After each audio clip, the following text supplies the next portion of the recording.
ಸಂಪೂರ್ಣವಾಗಿ ನಮ್ಮ ಶಾರೀರಿಕವಾದ ಕಣ್ಣುಗಳನ್ನು ಮುಚ್ಚುತ್ತಾ ನಮ್ಮ ಹೃದಯದ ಕಣ್ಣುಗಳನ್ನು ತೆರೆದು ನಮ್ಮನ್ನ ಇಲ್ಲಿ ಒಂದುಗೂಡಿಸಿರುವಂತಹ ನಮ್ಮ ರಾಜಾದಿರಾಜರು, ನಮ್ಮ ರಕ್ಷಕರು, ನಮ್ಮ ಸರ್ವಶಕ್ತರು ಆಗಿರುವಂತಹ ಪ್ರಭು ಯೇಸುವಿನ ಕರಗಳಿಗೆ ನಮ್ಮನ್ನೇ ಅರ್ಪಿಸಿಕೊಳ್ಳೋಣ. ಹೌದು, ನಮ್ಮನ್ನು ಯಥೇಚ್ಛವಾಗಿ ಪ್ರೀತಿಸುವಂತ ಪ್ರೀತಿಗಳ ತಂದೆಯೇ, ವಿಶೇಷವಾಗಿ ಈ ಬೆಳಗಿನ ಸುಪ್ರಭಾತದಲ್ಲಿ ನಿಮ್ಮ ಕೃಪೆಯೊಂದಿಗೆ, ನಿಮ್ಮ ಕರುಣೆಯೊಂದಿಗೆ, ನಿಮ್ಮ ಪ್ರಸನ್ನತೆಯಲ್ಲಿ ಕಾಲ ಕಳೆಯಲು ನಮ್ಮನ್ನ ಈ ಆಲಯದಲ್ಲಿ ಒಂದುಗೂಡಿಸಿರುವುದಕ್ಕಾಗಿ ನಿಮಗೆ ಕೋಟಿಕೊಡಿಸ್ತೇವಪ್ಪ. ಅಪ್ಪ ತಂದೆಯೇ, ನೀವಾಗಿದ್ದೀರಿ ನಮ್ಮ ಒಬ್ಬೊಬ್ಬರ ಹೆಸರನ್ನ ಕೂಗಿ ಕರೆದು ನಿಮ್ಮ ಸನ್ನಿಧಿಯಲ್ಲಿ ಒಂದುಗೂಡಿಸಿರುವಂತವರು. Thank you ready. ಇಲ್ಲಿ ಬಂದಿರುವಂತಹ ಪ್ರತಿ ಒಬ್ಬೊಬ್ಬರ ಬಗ್ಗೆಯೂ ಕೂಡ ಮಹತ್ವವಾದಂತಹ ಯೋಜನೆಗಳನ್ನು ಹಾಕಿಕೊಂಡು ಆ ಒಂದೊಂದು ಯೋಜನೆಗಳು ನಮ್ಮ ಜೀವಿತದಲ್ಲಿ ಯಾವ ರೀತಿ ಅವುಗಳನ್ನು ಪರಿಪೂರ್ಣಗೊಳಿಸಬೇಕೆಂಬುದಾಗಿ ವಿಶೇಷವಾಗಿ ಅದನ್ನು ಕಲಿಸಿಕೊಡಲು ನಮ್ಮನ್ನ ಇಲ್ಲಿ ಒಂದುಗೂಡಿಸಿರುವುದಕ್ಕಾಗಿ ನಿಮಗೆ ಕೋಟಿಕೊಡಿಸ್ತೇವಪ್ಪ. ಅಪ್ಪ ತಂದೆಯೇ, ನೀವು ನಮ್ಮನ್ನ ಪ್ರೀತಿ ಮಾಡುವಂತ ತಂದೆಯಾಗಿದ್ದೀರಿ. ವಿಶೇಷವಾಗಿ ನಿಮ್ಮ ಕರುಣೆಯೊಂದಿಗೆ, ನಿಮ್ಮ ಪ್ರೀತಿಯೊಂದಿಗೆ ನಮ್ಮನ್ನು ಒಂದುಗೂಡಿಸಿರುವುದು ಮಾತ್ರವಲ್ಲ, ಆ ನಿಮ್ಮ ಪ್ರೀತಿಯನ್ನ, ನಿಮ್ಮ ಕರುಣೆಯನ್ನ ನಾವು ಸವಿಯಲು ನಿಮ್ಮ ವಾಕ್ಯದ ಮುಖಾಂತರ ಅವುಗಳನ್ನು ಸ್ವೀಕರಿಸಿಕೊಂಡು ಅವುಗಳನ್ನು ನಾವು ಸವಿಯುವುದು ಮಾತ್ರವಲ್ಲ, ಆ ಪ್ರೀತಿಯನ್ನು ಪರರಿಗೆ ಹಂಚಲು ನಮ್ಮನ್ನು ವಿಶೇಷವಾಗಿ ಇದನ್ನು ಬಲಪಡಿಸುವುದಕ್ಕಾಗಿ ನಿಮಗೆ ಕೋಟಿಕೊಡಿಸ್ತೇವೆ. Thank you ready. ಇಲ್ಲಿ ಬಂದಿರುವಂತಹ ಪ್ರತಿಯೊಂದು ಮಕ್ಕಳನ್ನ ಮತ್ತು ಅದೇ ರೀತಿ ಯಾರೆಲ್ಲ ಈ ವಿಡಿಯೋನ ಮುಂದಿನ ದಿನಗಳಲ್ಲೂ ಕೂಡ ಯೂಟ್ಯೂಬ್ ಮೂಲಕ ನೋಡ್ತಾ ಪ್ರತಿಯೊಬ್ಬರು ಕೂಡ ಒಪ್ಪಿಸಿಕೊಡುವಾಗ ಪ್ರತಿಯೊಬ್ಬೊಬ್ಬರು ಕೂಡ ಥ್ಯಾಂಕ್ ಯು ಲಾರ್ಡ್, ಈ ನಿಮ್ಮ ವಾಕ್ಯವನ್ನು ಆಲಿಸುವಾಗ ನಿಮ್ಮ ಸ್ವರ್ಗ ಸಾಮ್ರಾಜ್ಯದ ರಹಸ್ಯಗಳನ್ನ ಅವರು ಗ್ರಹಿಸಿಕೊಳ್ಳೋದು ಮಾತ್ರವಲ್ಲ, ನಿಮ್ಮ ಪ್ರೀತಿಯನ್ನು ಸವಿಯುವಂತಾಗಲಿ, ಅಷ್ಟು ಮಾತ್ರವಲ್ಲ ನಿಮಗೋಸ್ಕರ ಅವರು ಜೀವಿಸುವಂತೆ ಪ್ರತಿಯೊಬ್ಬರ ಮನೋರಥಗಳನ್ನ ನೀವು ತೆರೆಸುವುದಕ್ಕಾಗಿ ನೀವು ಕೋಟಿಕೊಡಿಸ್ತೇವೆ. ಪ್ರಭು ಯೇಸುವೇ, ಈ ನಿಮಿಷದಲ್ಲಿ ಇಲ್ಲಿ ಬಂದಿರುವಂತಹ ಪ್ರತಿಯೊಬ್ಬೊಬ್ಬರನ್ನ, ವಿಶೇಷವಾಗಿ ಈ ಕುಟುಂಬವನ್ನ ನಿಮ್ಮ ಕರೆಗಳು ಒಪ್ಪಿಸಿಕೊಡುತ್ತಾ, ಪವಿತ್ರಾತ್ಮರೇ, ಈ ತರಗತಿಯಲ್ಲಿ ವಿಶೇಷವಾಗಿ ನೀವು ಯಾವುದನ್ನು ನುಡಿಯಬೇಕೆಂದು ಇಷ್ಟಪಟ್ಟಿದ್ದೀರೋ, ನನ್ನ ನಾಲಿಗೆ ಮೂಲಕ ನೀವು ನುಡಿಯುವಂತೆಯೂ ನೀವು ಯಾವುದನ್ನ ಆಲೋಚಿಸಬೇಕೆಂದು ಇಷ್ಟಪಟ್ಟಿದ್ದೀರೋ ನನ್ನ ಮನಸ್ಸನ್ನು ಉಪಯೋಗಿಸಿಕೊಂಡು ನೀವೇ ಆಲೋಚಿಸುವಂತೆ ನನ್ನನ್ನು ಸಂಪೂರ್ಣವಾಗಿ ಅರ್ಪಿಸಿಕೊಡ್ತಾ ಪ್ರಭು ಯೇಸುವೇ, ನಮ್ಮ ಮಧ್ಯದಲ್ಲಿ ಈಗಾಗಲೇ ನೀವು ಆಗಮಿಸಿ ಬಂದಿದ್ದೀರಿ. ಎಲ್ಲಿ ಇಬ್ಬರು ಮೂವರು ಪ್ರಭು ಯೇಸುವೇ ನಿಮ್ಮ ನಾಮದಲ್ಲಿ ಒಂದುಗೂಡ್ತೇವೆ, ನಮ್ಮ ಮಧ್ಯದಲ್ಲಿ ನೀವು ಇರುತ್ತೀರಿ ಎಂಬುದಾಗಿ ವಾಗ್ದಾನ ಮಾಡಿದ್ದೀರಿ. ಅದೇ ರೀತಿ ನಾವು ನಂಬ್ತೇವೆ. ನಮ್ಮ ಮಧ್ಯದಲ್ಲಿ ಇರುವುದಕ್ಕಾಗಿ ಸ್ತೋತ್ರ. ನೀವು ನಮ್ಮ ಮಧ್ಯದಲ್ಲಿ ಇದ್ದ ಮೇಲೆ ನಮ್ಮ ಜೀವನದಲ್ಲಿ ಎಲ್ಲ ಬೆಟ್ಟ ಗುಡ್ಡಗಳು ನಮ್ಮ ಜೀವನವನ್ನ ಬಿಟ್ಟು ತೊಲಗೋದು ಮಾತ್ರವಲ್ಲ, ಅವುಗಳೆಲ್ಲವೂ ಮೇಣತೆ ಕರಗಿ ಹೋಗಲು ನಮ್ಮ ಮನಸ್ಸನ್ನ ಯಾವ ರೀತಿ ನವೀಕರಿಸಿಕೊಳ್ಬೇಕೆಂಬುದಾಗಿ ನಿಮ್ಮ ವಾಕ್ಯದ ಮೂಲಕ ನಮಗೆ ಇದು ಪ್ರಕಟಪಡಿಸುವುದಕ್ಕಾಗಿ ನಿಮಗೆ ಕೋಟಿಕೊಡಿಸ್ತೇವೆ. ರಕ್ಷಕ ನಾಮದಲ್ಲಿ, ನಜರೇತಿನ ಪ್ರಭು ಯೇಸುವಿನ ನಾಮದಲ್ಲಿ ಪ್ರಾರ್ಥಿಸಿದ ನಮ್ಮ ಜೀವ ತಂದೆಯೇ, amen, amen, amen. Praise the lord.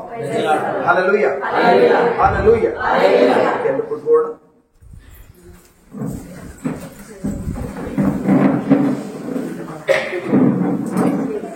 Praise the Lord. Hallelujah. Hallelujah. Thank you, Jesus. Praise the Jesus. Hallelujah. Hallelujah. ಯಾರು ಕೆಳಗಡೆ ಕೂತ್ಕೊಳ್ಳೋದು ಸಾಧ್ಯ ಇಲ್ಲ, ಚೇರಲ್ಲಿ ಕೂತ್ಕೊಳ್ಳಿ. Hallelujah. Thank you, Jesus. ನನ್ನ ಪ್ರೀತಿಯ ಸಹೋದರ ಸಹೋದರಿಯರೇ, ವಿಶೇಷವಾಗಿ ಥ್ಯಾಂಕ್ ಗಾಡ್, ಈ ಬೆಳಗಿನ ಸುಪ್ರಭಾತದಲ್ಲಿ ನಿಮ್ಮೆಲ್ಲರನ್ನ ವಂದಿಸುತ್ತ ತಂದೆಯ ಪ್ರೀತಿಯನ್ನು ಸವಿಯಲು, ಸ್ವರ್ಗ ಸಾಮ್ರಾಜ್ಯದ ರಹಸ್ಯಗಳನ್ನು ಗ್ರಹಿಸಿಕೊಳ್ಳಲು ನಿಮ್ಮೆಲ್ಲರನ್ನು ಕೂಡ ಅತಿ ಸಂತೋಷದೊಂದಿಗೆ ಚಪ್ಪಾಳೆಯೊಂದಿಗೆ ನಾನು ಆಹ್ವಾನಿಸುತ್ತೇನೆ. ಸೊ ಮೊದಲನೇದಾಗಿ ಪ್ರೈಸ್ ಗಾಡ್, ನಿಮ್ಮೆಲ್ಲರಿಗೂ ನಾನು ತಿಳಿಸುವ ವಿಷಯ ಏನಂತಂದ್ರೆ, ಇಲ್ಲಿ ಬಂದಿರುವಂತಹ ಪ್ರತಿಯೊಬ್ಬರು ಕೂಡ ಒಂದಲ್ಲ ಒಂದು ರೀತಿಯ ಸಮಸ್ಯೆ ಹೊತ್ಕೊಂಡು ಬಂದಿದ್ದೀರಿ. ಹೌದಾ? ಸಮಸ್ಯೆಗಳಿಲ್ಲದೆ ಯಾರು ಇದ್ದೀರಿ? ಪ್ರತಿಯೊಬ್ಬರು ಕೂಡ ಸಮಸ್ಯೆ ಹೊಂದ್ಕೊಂಡು ಬಂದಿದ್ದಾರೆ, ಕರೆಕ್ಟ್. ಬಟ್ ಅದು ಒಂದು ಗುಡ್ ನ್ಯೂಸ್ ಏನಂತಂದ್ರೆ, ಪ್ರೈಸ್ ಗಾಡ್, ಥ್ಯಾಂಕ್ ಗಾಡ್, ಆ ಸಮಸ್ಯೆಗಳನ್ನ ಪರಿಹರಿಸಿಕೊಂಡು ಆ ಸಮಸ್ಯೆಗಳಿಗೆಲ್ಲ ಪರಿಹಾರ ಕಂಡುಕೊಂಡು ಹೋಗ್ಬೇಕು ಅಂತ ಬಂದಿದ್ದೀರಾ, ಅಥವಾ ಅದೇ ಸಮಸ್ಯೆಗಳನ್ನ ಹೊತ್ಕೊಂಡು ಹೋಗ್ಬೇಕು ಅಂತ ಬಂದಿದ್ದೀರಾ? ಹಲೋ, ಒಂದಿಬ್ಬರು ಭಾಗ್ಯರು. ನನ್ನ ಪ್ರಿಯ ಸಹೋದರ ಸಹೋದರಿಯರೇ, ಪ್ರೈಸ್ ಬಿ ಗಾಡ್, ನಿಮ್ಮಲ್ಲಿ ಅನೇಕ ಧ್ಯಾನ ಕೂಟಗಳಲ್ಲಿ ಭಾಗವಹಿಸಿದ್ದೀರಿ, ಅನೇಕ ಪ್ರಾರ್ಥನಾ ಕೂಟಗಳಲ್ಲಿ ಭಾಗವಹಿಸಿದ್ದೀರಿ. ಆದ್ರೂ ಕೂಡ ಅನೇಕ ಸಂದರ್ಭದಲ್ಲಿ ನಿಮಗೆ ಇವತ್ತು ಬಂದಿರುವ ಸಮಸ್ಯೆ ಮಧ್ಯದಲ್ಲಿ ಏನ್ ಮಾಡಬೇಕೆಂಬುದಾಗಿ ದಿಗಿಲು ತೋಚದವರಾಗಿದ್ದೀರಿ, ಕರೆಕ್ಟ್. ನೀವು ಮಾಡೋದೆಲ್ಲ ಮಾಡ್ತಾ ಇದ್ದೀರಿ, ಪ್ರಾರ್ಥನೆ ಮಾಡಬೇಕು ಮಾಡ್ತಾ ಇದೀರಿ, ಉಪವಾಸ ಮಾಡಬೇಕು ಮಾಡ್ತಾ ಇದೀರಿ, ಚರ್ಚ್ಗೆ ಹೋಗ್ತೀರಿ, ಸಭೆಗೆ ಹೋಗ್ತಾ ಇದೀರಿ, ಪ್ರೇಯರ್ ಮಾಡಿಸ್ಕೊಳ್ತಾ ಇದೀರಿ, ಎಲ್ಲ ಮಾಡ್ತಾ ಇದೀರಿ. ಆದ್ರೂ ಕೂಡ ಸಮಸ್ಯೆ ಸ್ವಲ್ಪ ಕಡಿಮೆ ಆಗುವುದಕ್ಕಿಂತ ಮಿಗಿಲಾಗಿ ಹೆಚ್ಚಿಗೆ ಆಗ್ತದೆ ಹೊರತು ಕಡಿಮೆ ಆಗ್ತದೆ, ಹೌದಾ? ಕೆಲವು ಸಂದರ್ಭದಲ್ಲಿ ಪ್ರೈಸ್ ಬಿಡಿ ಗಾಡ್, ಸಮಸ್ಯೆಗಳು ಯಾವ ತರ ಜಸ್ಟ್ ನಮ್ಮ ಜೀವನದಲ್ಲಿ ಎದ್ದೇಳ್ತಾ ಹೋಗೋದು ಗೊತ್ತಾಗೋದಿಲ್ಲ, ಹೌದಾ? ನಿಮ್ಮ ಜೀವನದಲ್ಲಿ ಏನಾದ್ರು ಸಮಸ್ಯೆಗಳು ನಿಮ್ಮನ್ನು ಹೇಳಿ ಕೇಳಿ ಬರ್ತಾವ? ಮೇಡಮ್ ನಾನು ಬರ್ಬೇಕಾ, ಪ್ಲೀಸ್ ಮೇ ಕಮ್ ಇನ್ ಹೇಳ್ತಾವ? ನೋ. ಯಾಕಂದ್ರೆ ಥ್ಯಾಂಕ್ ಗಾಡ್, ನನ್ನ ಪ್ರೀತಿಯ ಸಹೋದರ ಸಹೋದರಿಯರೇ, ಒಂದು ಮುಖ್ಯವಾದ ಕಾರ್ಯ ಅಂತಂದ್ರೆ, ನೀವು ಕ್ರಿಸ್ತನಲ್ಲಿ ಅಂದ್ರೆ ಬೆಳಕಿನ ವಾಕ್ಯದಲ್ಲಿ ಮುನ್ನಡೆಯುವಾಗ ದುರಾತ್ಮನು ಹೇಗಾದ್ರೂ ಮಾಡಿ ನೀವು ಬೆಳಕನ್ನ ಹಿಂಬಾಲಿಸಿಕೊಂಡು ಹೋಗಬಾರ್ದು ಎಂಬುದಾಗಿ ನಿಮ್ಮನ್ನು ತಡೆಗಟ್ಟಿ, ನಿಮ್ಮನ್ನು ಹೇಗಾದ್ರೂ ಮಾಡಿ ಮತ್ತೆ ನಿಮ್ಮ ಹಳೆಯ ಜೀವಿತಕ್ಕೆ, ಕತ್ತಲಿನ ಜೀವಿತಕ್ಕೆ ಕೊಂಡೋಗ್ಬೇಕೆಂಬುದಾಗಿ ನಾನಾ ವಿಧವಾದ ರೀತಿಯಲ್ಲಿ ಅವನ ಪ್ರಯತ್ನಗಳ ಮೇಲೆ ಪ್ರಯತ್ನ ಮಾಡ್ತಾನೆ ಇರ್ತಾನೆ. ಅದಕ್ಕಾಗಿ ಯೇಸು ಹೇಳಿರುವಂತದ್ದು, ಈ ಲೋಕದಲ್ಲಿ ನೀವು ನನ್ನನ್ನ ಹಿಂಬಾಲಿಸಬೇಕೆಂಬುದಾಗಿ ಯಾವ ನಿರ್ಧಾರ ತೆಗೆದುಕೊಳ್ತೀರಿ, ಅಂದಿನಿಂದ ಕಷ್ಟ ಸಂಕಷ್ಟಗಳು ಬಿಟ್ಟು ಹೋಗ್ತವೆ ಎಂಬುದಾಗಿ ಎಲ್ಲರೂ ಹೇಳಿದಾರ? ಬಿಟ್ಟು ಹೋಗುದಿಲ್ಲ, ಕಷ್ಟ ಸಂಕಷ್ಟಗಳು ಜಾಸ್ತಿ ಆಗ್ತವೆ ಎಂಬುದಾಗಿ ಯೇಸು ಹೇಳಿದ್ದಾರೆ. ಬಟ್ ನಮ್ಮಲ್ಲಿ ಕೆಲವರು ಥ್ಯಾಂಕ್ ಗಾಡ್ ಬೇರೆಯವರಿಗೆ ತಪ್ಪಾದ ಮಾಹಿತಿ ಕೊಟ್ಟಿರ್ಬೋದು. ನೀವು ಯೇಸು ಬಳಿ ಬಂದ್ಬಿಡಿ, ನಿಮ್ ಸಮಸ್ಯೆಗಳ ಪರಿಹಾರ ಆಗ್ತದೆ. ಶುದ್ಧ ಸುಳ್ಳು. ಯೇಸು ಬಳಿ ಯಾವ ಬರ್ತೀರಿ ಅವತ್ತಿನ ಸಮಸ್ಯೆ ಪ್ರಾರಂಭ ಆಗ್ಬೋದು. ಬಟ್ ಅದೊಂದು ಗುಡ್ ನ್ಯೂಸ್ ಏನಂತಂದ್ರೆ, ಥ್ಯಾಂಕ್ ಗಾಡ್, ಸಮಸ್ಯೆಗಳು ಪ್ರಾರಂಭ ಆದ್ರೂ ಕೂಡ ಮೈ ಗಾಡ್, ಈವನ್ ಆ ಸಮಸ್ಯೆಗಳು ಎಷ್ಟು ದೊಡ್ಡದಾಗಿರ್ಬೋದು, ಅಲೆಗಳ ರೀತಿಯಲ್ಲಿ ಬಂದು ನಿಮ್ಮ ದೋಣಿಗೆ, ನಿಮ್ಮ ಜೀವನಕ್ಕೆ ಅಪ್ಪಳಿಸಬಹುದು. ಬಟ್ ಆದ್ರೆ ಥ್ಯಾಂಕ್ ಗಾಡ್, ನೀವು ಯೇಸುವಿನೊಂದಿಗೆ ಇರೋದ್ರಿಂದ, ಯೇಸುವಿನ ಜೊತೆಯಲ್ಲಿ ಮುನ್ನಡಿತಾ ಇರೋದ್ರಿಂದ ಯಾವ ಅಲೆಗಳು, ಯಾವ ಸಮಸ್ಯೆಗಳು ಕೂಡ ನಿಮ್ಮನ್ನ ಮುಳಿಸ್ಲಿಕ್ಕೆ ಸಾಧ್ಯ ಇಲ್ಲ. ಆ ಅಲೆಗಳನ್ನ ತುಳ್ಕೊಂಡು ಯೇಸುವಿನೊಂದಿಗೆ ದಡವನ್ನ ಸೇರ್ತೀವಿ. ಅದಾಗಿದೆ ದೊಡ್ಡ ಕಾರ್ಯ.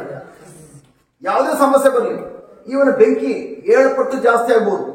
ಬೆಂಕಿ 7 ಪಟ್ಟು ಜಾಸ್ತಿ ಆದ್ರೂ ಕೂಡ ಸೈತಾನನು ಅಷ್ಟರ ಮಟ್ಟಿಗೆ ಬೆಂಕಿಯನ್ನ ಜಾಸ್ತಿ ಮಾಡಿದ್ರು ಕೂಡ ಈವನ್ ಆ ಬೆಂಕಿ ಲೋಕದ ಮಕ್ಕಳಿಗೆ ಸುಟ್ಟು ಅವರ ಕರ್ಕಲು ಬೂದಿಯಾಗಿ ಮಾಡ್ಬಿಡ್ತದೆ. ಆದ್ರೆ ನಾನು ಮತ್ತು ನೀವು ಅದೇ ಬೆಂಕಿನ ಹಾದು ಹೋಗುವಾಗ ಆ ಬೆಂಕಿ ನಮ್ಮ ಟಚ್ ಮಾಡ್ಲಿಕ್ಕೆ ಸಾಧ್ಯ ಇಲ್ಲ ಪ್ರಿಯರೇ. ಯಾಕೆಂದ್ರೆ ಆ ಬೆಂಕಿ ಕಾಲಿಡುವಾಗ ನಾನು ಒಬ್ಬನೇ ಕಾಲಿಡ್ತಾ ಇಲ್ಲ, ನನ್ನೊಂದಿಗೆ ಸರ್ವಶಕ್ತ ದೇವರಾಗಿರುವಂತಹ ಪ್ರಭು ಯೇಸು ಇರೋದ್ರಿಂದ ಮೈ ಗಾಡ್, ಬೆಂಕಿಯ ಒಳಗಡೆ ಹೋಗುವಾಗ ಆನಂದ ಭರಿತರಾಗಿ ಹೋಗ್ತೇವೆ. ಈವನ್ ಅಲ್ಲಿಂದ ಹೊರಗಡೆ ಬರುವಾಗ ಈವನ್ ಬೂದಿಯ ಸ್ಮೆಲ್ ಕೂಡ ಇರೋದಿಲ್ಲ. ಅಷ್ಟರ ಮಟ್ಟಿಗೆ ದೇವರು ನಮ್ಮ ಹೊರಗಡೆ ಕರ್ಕೊಂಡು ಬಂದಿರ್ತಾರೆ. ಆಗ ಜನರು ಬಂದು ಹೇಳ್ತಾರೆ, ನನ್ನ ಸಣ್ಣ ಪುಟ್ಟ ಬೆಂಕಿ ಬಂದ ತಕ್ಷಣ ಸುಟ್ಟು ಸುತ್ತಮುತ್ತ ಗಾಯ ಮಾಡಿಬಿಟ್ಟಿದೆ, ನನ್ನ ಜೀವನ ಹಾಳು ಮಾಡಿಬಿಟ್ಟಿದೆ, ಸಣ್ಣ ಪುಟ್ಟ ಸಮಸ್ಯೆಗಳು ನಮ್ಮ ಕುಟುಂಬವನ್ನ ದಿಗಿಲು ಬಡದಂಗೆ ಮಾಡಿದೆ. ನಿಮಗೆ ಮೇಡಮ್ ಸರ್, ನಿಮಗೆ ತೆಂಗಿಂತ ದೊಡ್ಡ ಸಮಸ್ಯೆ ಬಂದ್ರು ಕೂಡ ಇಷ್ಟು ಖುಷಿಯಾಗಿದ್ದೀರಿ. ಈ ಸಮಸ್ಯೆ ಪರಿಹಾರ ನಿಮ್ಮ ಜೀವನದಲ್ಲಿ ಬಂದಿದ್ದು ಕೂಡ ಗೊತ್ತಾಗಲಿಲ್ಲ, ಅದು ಪರಿಹಾರ ಯಾವ ತರ ಆಯ್ತು ಅಂತ ಗೊತ್ತಾಗಲಿಲ್ಲ. ಹೇಗೆ ಸರ್ ಸಾಧ್ಯ, ಹೇಗೆ ಮೇಡಮ್ ಸಾಧ್ಯ? ಆ ಸಮಯದಲ್ಲಾಗಿದೆ ಬೇರೆ. ಥ್ಯಾಂಕ್ ಗಾಡ್, ಬೆಂಕಿಯ ಮಧ್ಯದಲ್ಲಿ ನಾನು ಒಬ್ಬನೇ ಇರಲಿಲ್ಲ, ನನ್ನೊಂದಿಗೆ ನನಗೋಸ್ಕರ ಪ್ರಾಣ ಕೊಟ್ಟಿರುವಂತಹ ಪ್ರಭು ಯೇಸು ಇದ್ರು. ಅದಕ್ಕಾಗಿ ಆ ಬೆಂಕಿ ನಾನು ಸುಡಲಿಲ್ಲ ಎಂಬುದಾಗಿ ಜನರ ಮುಂದೆ ನಿಮ್ಮ ತಂದೆಯ ಮಹಿಮೆಯನ್ನು ಪ್ರಕಟಪಡಿಸುವಂತ ಸಮಯವಾಗಿದೆ.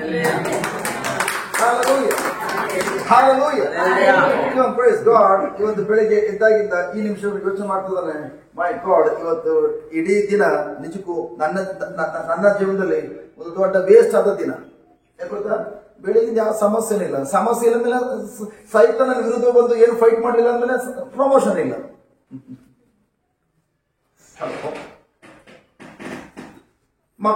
ಮಕ್ಕಳು ಎಕ್ಸಾಮ್ ಹೋಗಿ ಎಕ್ಸಾಮ್ ಬರೆಯದೆ ಪಾಸ್ ಆಗದೆ ಮುಂದಿನ ತರಗತಿ ಹೋಗಿ ಸಾಧ್ಯ ಇದೆಯಾ?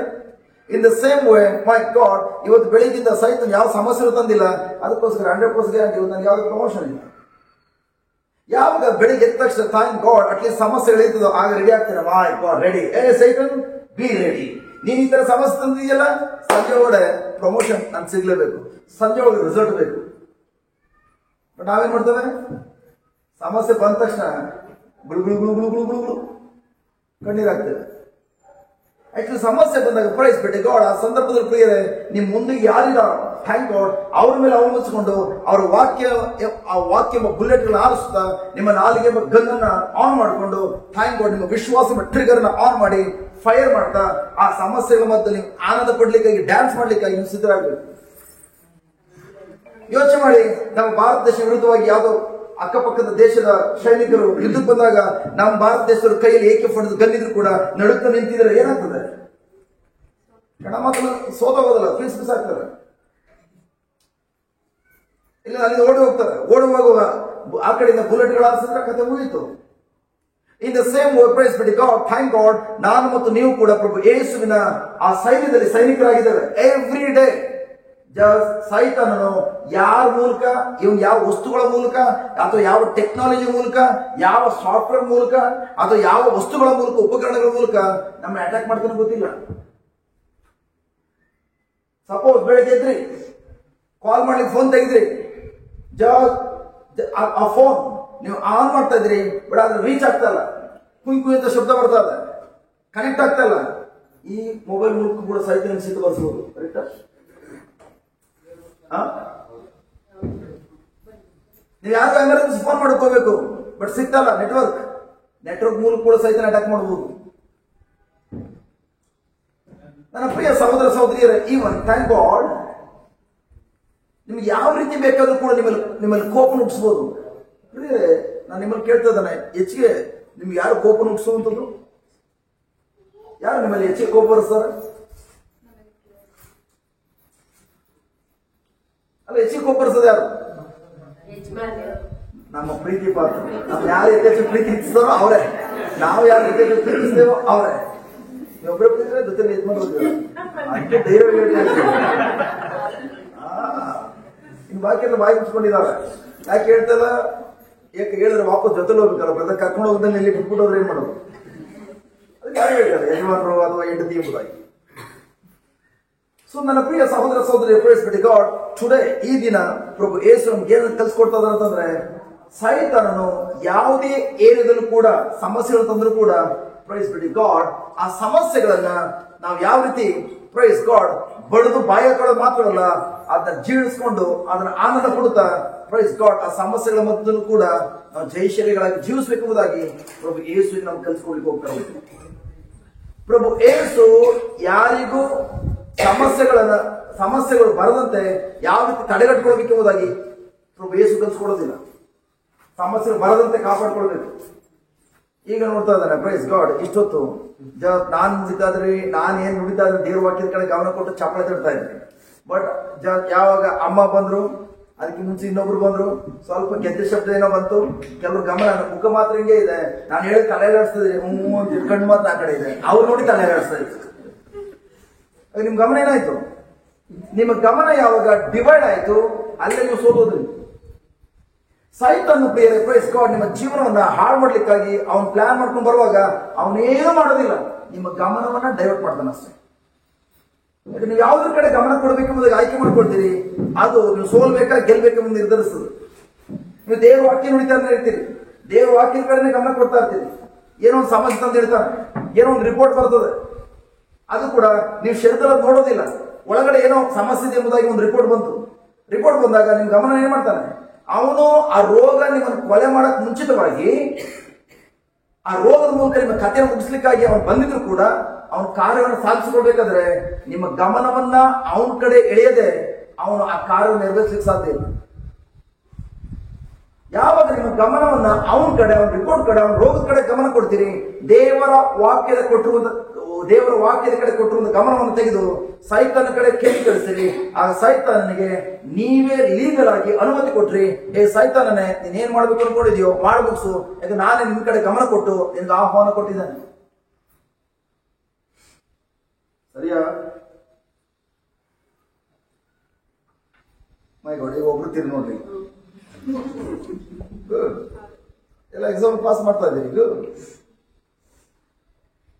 ಬಟ್ ನೆಕ್ಸ್ಟ್ ಸೈತಾನ ಸುಳ್ಳು ಬಿಡ್ತಾನ, ನಿಮ್ ಗಮನ ಏನಾದ್ರು ಮಾಡ್ಬೇಕು ಅಂತೇಳಿ. ಈಗ ಥ್ಯಾಂಕ್ ಗಾಡ್ ವೀಣಕ್ಕ ಬಂದ್ರು, ವೀಣಕ್ಕನ ಕಾಲದಲ್ಲಿ ಗೆಜ್ಜೆ ಇಲ್ಲ, ಸೌಂಡ್ಲೆಸ್ ಗೆಜ್ಜೆ ಹಾಕಿದ್ದಾರೆ. ನಿಮ್ಗೆ ಗೊತ್ತಿಲ್ಲ, ಸೌಂಡ್ಲೆಸ್ ಗೆಜ್ಜೆ. ಬಟ್ ಇನ್ ಬಾಕಿ ಅವ್ರು ಪಾಪ ಯಾರೋ ಬರ್ತಾರೆ, ಬರುವಾಗ ಅವರು ಸೌಂಡ್ ಇರುವಂತ ಗೆಜ್ಜೆ ಹಾಕಿ ಬರ್ತಾರೆ, ಸುತ್ತಮುತ್ತ ಗಿಜಿ ಗಿಜಿ ಗಿಜಿ ಅವ್ರ ಹೆಜ್ಜೆ ಸಾಕ ಚಿಕ್ಕ ಚಿಕ್ಕ ಚಿಕ್ಕ ಚಿಕ್ಕ. ಆಗ ನಿಮ್ಗೆ ಗಮನ ಏನಾಗ್ತದೆ ನೋಡೋಣ, ಎಷ್ಟು ಮಂದಿ ಪಾಸ್ ಆಗ್ತೀರಿ, ಎಷ್ಟು ಮಂದಿ ಫೇಲ್ ಆಗ್ತೀರಿ. ಯಾವ ಪ್ರಿಯರೇ, ಪ್ರೈಸ್ ಗಾಡ್, ನೀವು ಒಂದು ಏರಿಯಾದಲ್ಲಿ ಈಗ ಗೆದ್ದಿರ್ಬೋದು, ಬಟ್ ಸೈತ ಸುಮ್ಮನೆ ಕೂತ್ಕೊಳ್ತಾನ. ಕೆಲವು ಗೆಜ್ಜೆಗಳು ನೋಡಿ, ಕೆಲವು ಕಾಲ್ಚೈನ್ಗೆ ಕೆಲವು 3 ಕಡೆ ಮಾತ್ರ ಕುಚ್ಚಿರ್ತದೆ ಗೆಜ್ಜೆ, ಅದು ಸ್ವಲ್ಪ ತರ್ತದೆ. ಅದ್ರ ಹಾಕೋ ಬಂದ್ರು, ನೀವು ಅದ್ರ ಕಡೆ ಗಮನ ಕೊಡೋದಿಲ್ಲ, ಸೈತ ಸುಮ್ಮನೆ ಇರ್ತಾನ. 6 ಗೆಜ್ಜೆ ಹಾಕಿರೋದನ್ನ ಕರ್ಕೊಂಡು ಬರ್ತಾನೆ. ಯಾಕೆ ನಿಮ್ ಗಮನ ಆ ಕಡೆ ಕೇಂದ್ರೀಕರಿಸ್ತದೆ, ಆಗ ನೀವು ಗಮನ ಕೊಡಲ್ವಾ? ಆಲ್ರೆಡಿ ಒಬ್ಬರು ಮನಸ್ಸು ಆ ಕಡೆ ಹೋಯ್ತು, ಕಣ್ಣು ಆ ಕಡೆ ಹೋಯ್ತು. ಈಗ ದೇವ್ರ ವಾಕ್ಯ ಕೇಳುವಾಗ್ಲೇ ನಮ್ ಗಮನ ಆ ಕಡೆ ಹೋಗೋದಾದ್ರೆ ಯೋಚನೆ ಮಾಡಿ, ಮನೆಗೆ ಹೋದ್ಮೇಲೆ ನಮ್ಮ ಪರಿಸ್ಥಿತಿ ಹೆಂಗಿರ್ತದೆ? ದೇವರ ಆಲಯದಲ್ಲಿ ದೇವರ ವಾಕ್ಯ ಧ್ಯಾನಿಸ್ತಾ ಇದ್ದಾವೆ, ದೇವರ ವಾಕ್ಯವನ್ನು ಹೇಳುವಂತ ಪ್ರಬೋಧಕರಿದ್ದಾರೆ. ಇದರ ಮಧ್ಯದಲ್ಲೇ ನಾವು ದೇವರ ವಾಕ್ಯದ ಕಡೆ ಗಮನ ಕೊಟ್ಟು ಕೂಡ ನಮ್ಮ ಗಮನ ಆ ಕಡೆ ಹೋಗ್ತದಂದ್ರೆ ಸಿಸ್ಟರ್, ಜಸ್ಟ್ ಮನೆಗೆ ಹೋದ್ಮೇಲೆ ದೇವ್ರ ವಾಕ್ಯ ಇಲ್ಲ, ಸುತ್ತಮುತ್ತ ಕತ್ತೆ ಕಿಚ್ಚೋ ಶಬ್ದಗಳಿರ್ತದೆ. ಒಂದ್ ಕಡೆ ಗಂಡ ಕಿರಿಸ್ತಾನೆ, ಒಂದ್ ಕಡೆ ಅತ್ತೆ ಕಿರಿಸ್ತಾ ಇರ್ತಾರೆ, ಒಂದ್ ಕಡೆ ಮಕ್ಕಳು ಕಿರಿಸ್ತಾ ಇರ್ತಾರೆ, ಒಂದ್ ಕಡೆ ಕೆಲಸಗಳು ಕಿರಿಸ್ತಾ ಇರ್ತವೆ. ಅದ್ರ ಮಧ್ಯದಲ್ಲಿ ಹೇಗೆ ದೇವ್ರ ವಾಕ್ಯದ ಕಡೆ ಗಮನ ಕೊಡ್ತೀರಿ? ಈ ಕಿರ್ಚಿ ನೋಡಿದ್ರೆ ಸ್ವಿಚ್ ಆಫ್ ಮಾಡ್ಬಿಡಿ, ಸ್ವಿಚ್ ಆನ್ ಇರಲಿ. ಎಷ್ಟು ಮಂದಿ ಗಮನ ಕೊಡ್ತಾರೆ ನೋಡೋಣ. ಯಾರು ಸ್ವಿಚ್ ಆಫ್ ಮಾಡೋದ್ರು ಅವರೇ ಮೊದಲೇ ಗಮನ ಕೊಟ್ಟಿದ್ದಾರೆ. ಇಲ್ಲ, ಆಫ್ಟರ್ ಆಲ್ ಒಂದು ಮೊಬೈಲ್ ಶಬ್ದಕ್ಕೆ ನಿಮ್ ಗಮನ ಆ ಕಡೆ ಹೋಗೋದಾದ್ರೆ, ಮನೆಗೆ ಹೋದ್ಮೇಲೆ ಮೊಬೈಲ್ ಶಬ್ದ ಅಲ್ಲ ಪ್ರಿಯರೇ, ಕತ್ತೆ ಕಿರ್ಚುವ ನಾಯಿ ಕಿರ್ಚುವ ಶಬ್ದ ಇರ್ತದೆ. ಆ ಶಬ್ದದ ಮಧ್ಯದಲ್ಲಿ ಹೇಗೆ ದೇವರ ವಾಕ್ಯದ ಕಡೆ ಗಮನ ಕೊಡ್ತೀರಿ?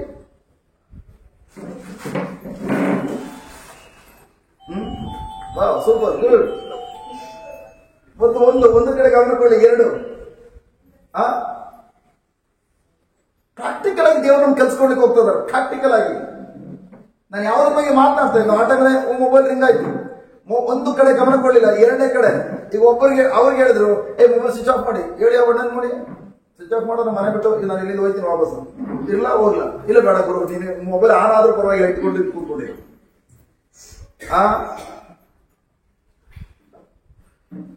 ನನ್ನ ಪ್ರಿಯ ಸಹೋದರ ಸಹೋದರಿಯರು, ಪ್ರೈಸ್ ಗಾಡ್, ಇಲ್ಲಿ ಜನರು ಬಂದ್ರು, ಅಮ್ಮ ಬಂದ್ರು, ಅಕ್ಕ ಬಂದ್ರು, good, thank god. Mobile ring ಆಯ್ತು, ನಾನು ಗಮನ ಆ ಕಡೆ ಹೋಗಿ ನೋಡಿದ್ರ, ನನ್ನ ಗಮನ ಆ ಕಡೆ ಹೋಯ್ತಾ? ಯಾಕಂದ್ರೆ ನನಗೆ ಗೊತ್ತಿದೆ ಪುನಃ ಗಮನ ಸ್ವಿಚ್ ಹೋಯ್ತು, ಮೇಲಿಂದ ನೋಡ್ತಾ ನಾನೇನ್ ಹೇಳ್ತೇನೆ ಅಂತಂದ್ರೆ, ನಮ್ಮ ಜೀವನ ಹಾಳಾಗಿರೋದು ಎಲ್ಲಿ ಗೊತ್ತಾ? ನಾವು ಯಾವುದು ನಮಗೆ ಪ್ರಯೋಜನ ತರಲ್ವೋ ಅದ್ರ ಕಡೆ ಗಮನ ಕೊಟ್ಟು ಜೀವನ ಹಾಳು ಮಾಡ್ಕೊಂಡಿದ್ದಾರೆ. ಚೆಕ್ ಮಾಡಿಬೇಕಾದ್ರೆ. ಸೊ ಇವ್ರು ಬಂದಿದ್ದು, ಅಂದ್ರೆ ಇವ್ರು ನಾನು ಪ್ರೀತಿ ಮಾಡ್ತಾವ? ಯಸ್, ಖಂಡಿತವಾಗಿ ನನ್ನ ಸಹೋದರಿ ನಾನು ಪ್ರೀತಿ ಮಾಡ್ತಾನೆ. ಬಟ್ ಆದ್ರೆ ನಾನು ದೇವರ ಸನ್ನಿಧಿಯಲ್ಲಿ ದೇವರ ಜೊತೆ ಕಾಲ ಕಳೆಯುವಾಗ ದೇವ್ರಿಗೆ ಮೊದಲ ಸ್ಥಾನ ಕೊಡ್ತೇನೆ ಅಂತ ಆಯ್ಕೆ ಮಾಡ್ಕೊಂಡ್ಮೇಲೆ ನಾನು ಯಾವ ಕಾರಣಕ್ಕೂ ಅಲ್ಲಿ ನನ್ನ ಹೆಂಡತಿನೇ ಬರಲಿ, ನನ್ನ ಗಂಡನೇ ಬರಲಿ, ನನ್ನ ಮಕ್ಕಳೇ ಬರಲಿ, ಐ ಡೋಂಟ್ ಕೇರ್. ನಾನು ಕೊಟ್ಟಿರೋ ಪ್ರಾಜೆಕ್ಟ್ ಇದು. ನಾನು ನನ್ನ ಸಹೋದರಿ ಬಂದ್ರು ಅಂತ ನಾನು ಗಮನ ಕೊಟ್ಟ ಪ್ರಿಯರೇ, ಸಾಹಿತ್ಯ ಉಪಯೋಗಿಸ್ಕೊಳ್ತಾನೆ. ವಾವ್, ಇವನು ದೇವರ ವಾಕ್ಯದಲ್ಲಿದ್ರು ಕೂಡ ಇವನ ಗಮನವನ್ನ ಯಾರಾದ್ರೂ ಒಬ್ಬ ಮನುಷ್ಯ ಬಂದ್ರೆ ಇವನ ಗಮನವನ್ನು ಡೈವರ್ಟ್ ಮಾಡ್ಬೋದು ಅಂತ ಹೇಳಿ ಆ ವೀಕ್ನೆಸ್ ಸೈತನ ಗೊತ್ತಾಗ್ತದೆ. ಆಗ ಸೈತನನ್ನು ನೀವು ಪ್ರೇಯರ್ ಮಾಡಿ ಕುತ್ಕೊಂಡ ತಕ್ಷಣ 1-2 ನಿಮಿಷ ಆದ ತಕ್ಷಣ ಯಾರೋ ನಿಮ್ಮ ಮನೆ ಕಳಿಸ್ತಾನೆ ಇರ್ತಾನೆ. ಯಾಕೆ ನಿಮ್ ಗಮನ ಆ ಕಡೆ ಹೋಗ್ತದೆ. ಆಗ ನೀವು ದೇವರ ಪ್ರಸನ್ನತೆ ನಿಮ್ಮ ಬಾಡಿ ಇರ್ತದೆ, ನಿಮ್ಮ ಮನಸ್ಸು ಎಲ್ಲ ಬರೀ ಯಾರು ಬಂದಿದ್ದಾರೆ ಯಾರು ಬಂದಿಲ್ಲ ಅವ್ರ ಕಡೆ ಹೋಗ್ತದೆ.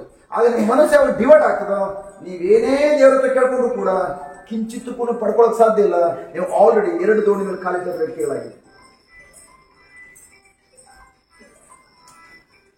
ಒಬ್ರು ಹೇಳ್ತಾರೆ ನೋಡಿ, ಮೊಬೈಲ್ ಆಫ್ ಮಾಡಿ ಅಂತೇಳಿ ಯಾಕೆ ಪಾಸ್ ಮಾಡ್ತಾ ಇದ್ದೀವಿ ಟೆಸ್ಟ್. ನಾವು ಮೊಬೈಲ್ ಏನಾದ್ರು ಕೇಳಿಸ್ಕೊಳ್ಳಿ, ಐ ಡೋಂಟ್ ಕೇರ್. ನನ್ನ ಗಮನವನ್ನ ದೇವರ ವಾಕ್ಯದ ಕಡೆ ಮಾತ್ರ ಕೇಂದ್ರೀಕರಿಸ್ತೇನೆ. ಸರಿಯಾ? Hallelujah. Hallelujah. ಪ್ರಿಯರೇ, ಥ್ಯಾಂಕ್ ಗಾಡ್. ಇಲ್ಲಿ ಅವ್ರಿಗೆ ಹೇಳ್ಬಿಟ್ಟು ಜಸ್ಟ್ ನೀವು ಸಿಸ್ಟರ್ ಮೊಬೈಲ್ ಆಫ್ ಮಾಡಿ, ಸಿಸ್ಟರ್ ಮೊಬೈಲ್ ಆಫ್ ಮಾಡಿ, ಬ್ರದರ್ ಮೊಬೈಲ್ ಆಫ್ ಮಾಡಿ ಅಂತೇಳಿ ನಾವು ಮೊಬೈಲ್ ಆಫ್ ಮಾಡಿಸ್ಬೋದು. ಇಲ್ಲಿ ಮನೆಗೆ ಹೋದ್ಮೇಲೆ ನೀವು ಕೂಡ ಇದೇ ತರ ಏನಂತ ಕಿರ್ತಾ ಇರ್ತದ್ರಿ, ಬಾಯಿ ಮುಚ್ಚಿಸ್ತೀರಾ?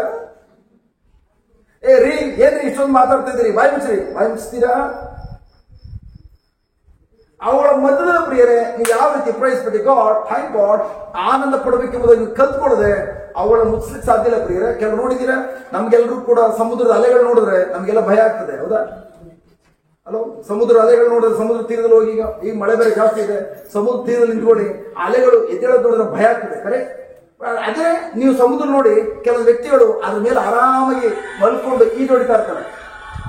ನೋಡಿದ್ರೆ ಮಲ್ಕೊಂಡು ಆರಾಮಾಗಿ ಅಲೆಗಳು ಹಿಂಗ್ ಬಂತ ಅವ್ರು ಹಿಂಗ ಆಡ್ತಾನೆ ಇರ್ತಾರೆ, ಖುಷಿಗೆ ಎಂಜಾಯ್ ಮಾಡ್ತಾ ಇರ್ತಾರೆ. ಇನ್ ದ ಸೇಮ್ ವೇ ಕ್ರಿಸ್ತಿಯ ಜೀವಿತ, ಸೈತಾನನು ಯಾವ ಸಮಸ್ಯೆ ತರ್ತಾನೋ ಆ ಸಮಸ್ಯೆಗಳ ಮಧ್ಯದಲ್ಲಿ ಅಥವಾ ಅಲೆಗಳ ಮಧ್ಯದಲ್ಲಿ ಭಯಪಟ್ಟು ನಡುಗುವಂತ ಜೀವಿತ ಅಲ್ಲ ಪ್ರಿಯರೇ. ಅವುಗಳನ್ನ ಸಂಪೂರ್ಣ ಏಕಾಗ್ರ ಮಾಡಿ ಆ ಸಮಸ್ಯೆಯಿಂದ ಹೊರಬರಬೇಕು ಪ್ರಯತ್ನ ಪಡುವಂಥದ್ದು ಕ್ರಿಶ್ಚಿಯನ್ ಜೀವಿತ ಅಲ್ಲ.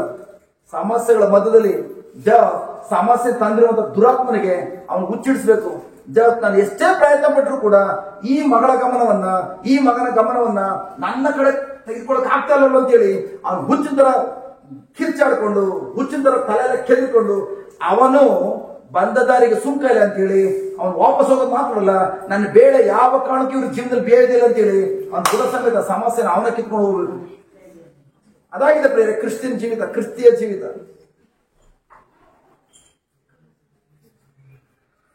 ಸಪೋಸ್ ನಿಮ್ಮ ಮಕ್ಕಳನ್ನ ಪಕ್ಕದ ಮನೆ ಮಕ್ಕಳ ಜೊತೆ ಆಟ ಆಡ್ಲಿಕ್ಕೆ ಕಳಿಸಿದ್ರಿ. ಬ್ಯೂಟಿಫುಲ್ ಎಕ್ಸಾಂಪಲ್ಸ್, ಉದಾಹರಣೆಗಳು ಒಳ್ಳೇದ.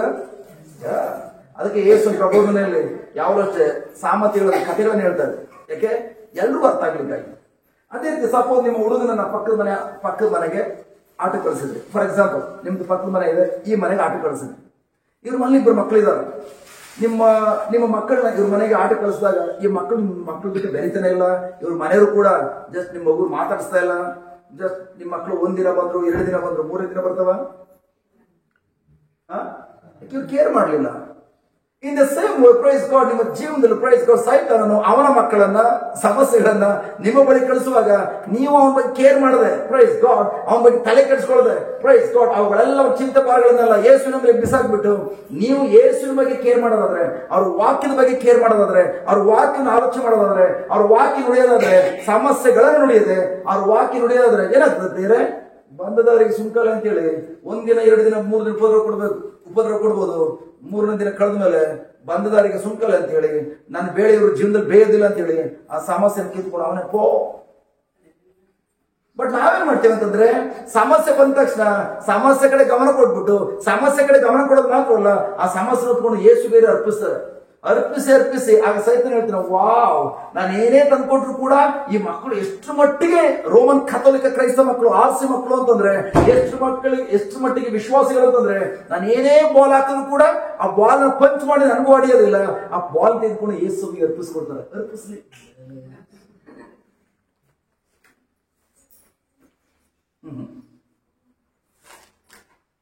ಹಲೋ, ನನ್ನ ಪ್ರೀತಿಯ ಸಹೋದರಿ ಪ್ರೈಸ್ಬಿಡಿ ಗಾಡ್, ಹಾಲೆಲೂಯಾ. ನಾವೆಲ್ಲರೂ ಕೂಡ ಕಿತ್ತಾಡ್ತೇವೆ. ನಾನು ಆರಿಸಿ, ನೀನು ಏಳಿಸಿ, ನೀನು ಎಣಿಸಿ, ನೀನು ಕುತ್ತಿಗೆ ಅದಾಕಿಲ್ಲ, ನೀನು ಕುತ್ತಿಗೆ ಇದಾಕಿಲ್ಲ ಅಂತ ಫೈಟ್ ಮಾಡ್ತೇವೆ. ನಾವು ನರ ಮನುಷ್ಯರೊಂದಿಗೆಲ್ಲ ಫೈಟ್ ಮಾಡುವಂಥದ್ದು. ದೇವರು ವ್ಯಕ್ತಿಗಳೊಂದಿಗೆ ಫೈಟ್ ಮಾಡ್ಲಿಕ್ಕಾಗಿ ನಮ್ಗೆ ಯಾವ ಅಧಿಕಾರ ಕೊಟ್ಟಿಲ್ಲ. ನಮ್ಗೆ ಕೊಟ್ಟುವುದು ಅಧಿಕಾರ, ದೇವರು ಮನುಷ್ಯ ಕೊಟ್ಟದ ಅಧಿಕಾರ ಅಂದ್ರೆ ಸೈತನ ಮೇಲೆ, ಅವನ ರಾಜ್ಯದ ಮೇಲೆ, ಎಲ್ಲರ ಮೇಲೆ ದೊರೆತನ ಮಾಡ್ಲಿಕ್ಕಾಗಿ ಅಧಿಕಾರ ಕೊಟ್ಟಿದ್ದಾರೆ. ಮನುಷ್ಯನ ಮೇಲೆ ದೊರೆತನ ಮಾಡ್ಲಿಕ್ಕೆ ಅಧಿಕಾರ ಯಾರಿಗೂ ಕೂಡ ಕೊಟ್ಟಿಲ್ಲ.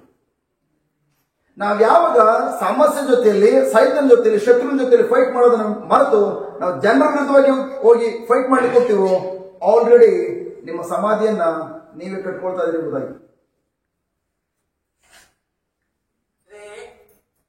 ಎಸ್, ಎಲ್ಲರೂ ಹೆಂಗೆ ಮಾತಾಡ್ತಾರ? ಯಾರು ಮಾತಾಡ್ತಾರೆ?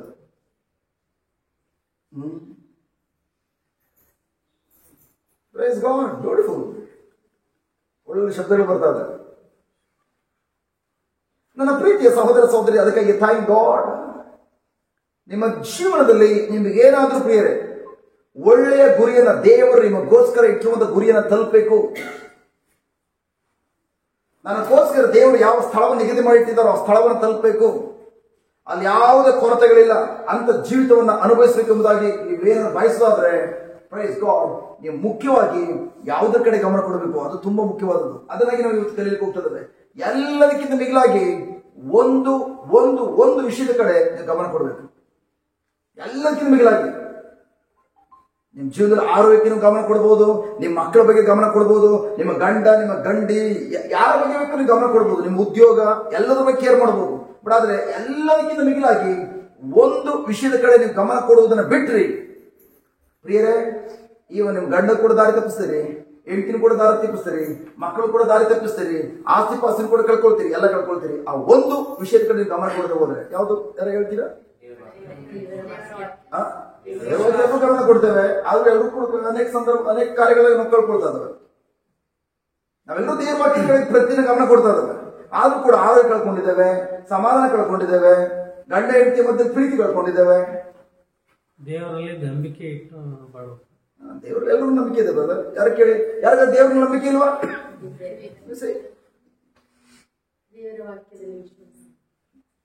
ದೇವ್ರ ವಾಕ್ಯದ ವಿಶ್ವಾಸ ಇಲ್ವಾ? ಅದು ಸಮಸ್ಯೆಗಳಿಲ್ವಾ? ಇದೆ. ವಿಶ್ವಾಸನೂ ಇದೆ, ಸಮಸ್ಯೆ ಇದೆ, ನಂಬಿಕೆ ಇದೆ, ಸಮಸ್ಯೆಗಳಿದೆ. ಓಕೆ, ಜ್ಞಾನೋಕ್ತಿ 4ನೇ ಅಧ್ಯಾಯ, ಜ್ಞಾನೋಕ್ತಿ 4ನೇ ಅಧ್ಯಾಯ ವಾಕ್ಯ 23.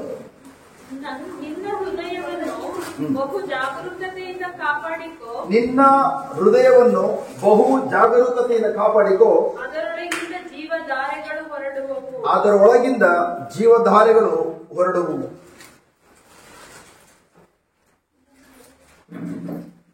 ಹಲೋ, ಕೇಳಿಸೋದಿದ್ದೀರಾ?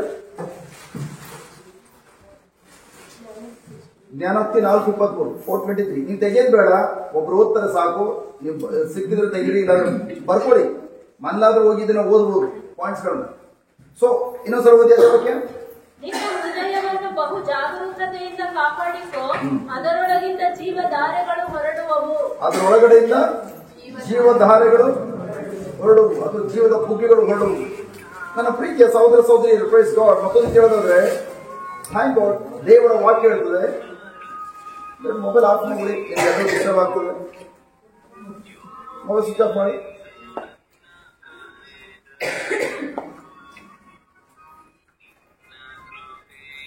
Praise God. ಎಲ್ಲರೂ ಮೊಬೈಲ್ ಸ್ವಿಚ್ ಆಫ್ ಮಾಡಿ, ತೊಂದರೆ ಇಲ್ಲ. ಅಂತ ಎಮರ್ಜೆನ್ಸಿ ಕಾಲ್ ಯಾವುದು ಬರೋದಿಲ್ಲ.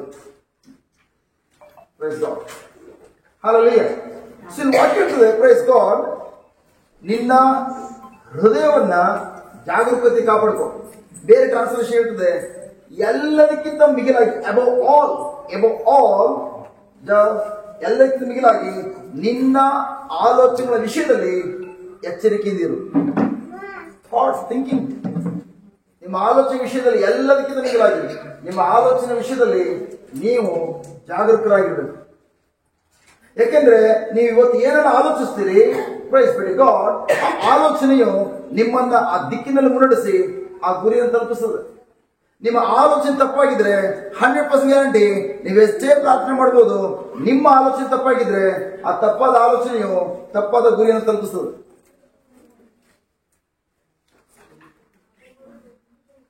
ಯಾಕೆಂದ್ರೆ ವಾಕ್ಯ ಹೇಳ್ತದೆ, ನಿನ್ನ ಆಲೋಚನೆಗಳ ವಿಷಯದಲ್ಲಿ ಎಚ್ಚರಿಕೆಯಿಂದಿರು, ನಿನ್ನ ನಡತೆಯು ನಿನ್ನ ಆಲೋಚನೆಗಳ ಮೇಲೆ ಆಧಾರಗೊಂಡಿದೆ.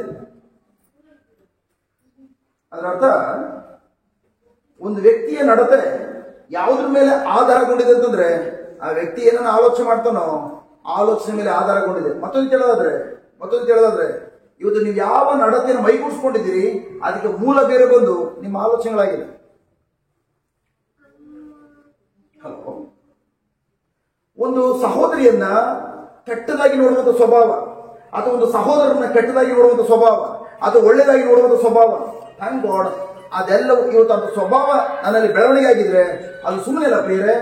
ಮೊದಲು ಅದು ತಕ್ಕಂತೆ ಆ ಕೆಟ್ಟ ಆಲೋಚನೆಗಳು ನನ್ನ ಮನಸ್ಸಲ್ಲಿ ಬಂದಿರೋದ್ರಿಂದ ಅದು ಕಾರಣಗಳು ಬೇರೆ ಇರ್ಬೋದು. ಆಲೋಚನೆ ಬರಬೇಕಾಗಿ ಇವನು ಒಂದು ವಿಡಿಯೋ ಮೂಲಕ ಆಗಿರ್ಬೋದು, ಅಥವಾ ಒಂದು ಯಾವುದೋ ಒಂದು ತಪ್ಪಾದ ಕೆಟ್ಟ ಚಿತ್ರಗಳು ನೋಡುವುದು, ಅಥವಾ ಏನೋ ತಪ್ಪಾದ ಮೆಸೇಜ್ಗಳು ನೋಡುವಂಥದ್ದು, ಅಥವಾ ಅವ್ರಿಗೆ ಏನೋ ಹೇಳಿರುವಂಥ ವಿಡಿಯೋಗಳನ್ನ ಕೇಳಿಸ್ಕೊಳ್ಳುವಂಥದ್ದು, ಅನೇಕ ಇನ್ಪುಟ್ಗಳಿವೆ. ಆದರೆ ಇವತ್ತು ಆ ಸ್ವಭಾವ, ಆ ನಡತೆ ಇವತ್ತು ನನ್ನಲ್ಲಿ ಬಂದಿದೆ ಅಂತಂದ್ರೆ ಅದಕ್ಕೆ ಮೂಲ ಕಾರಣ ನನ್ನ ಆಲೋಚನೆಗಳಾಗಿದೆ.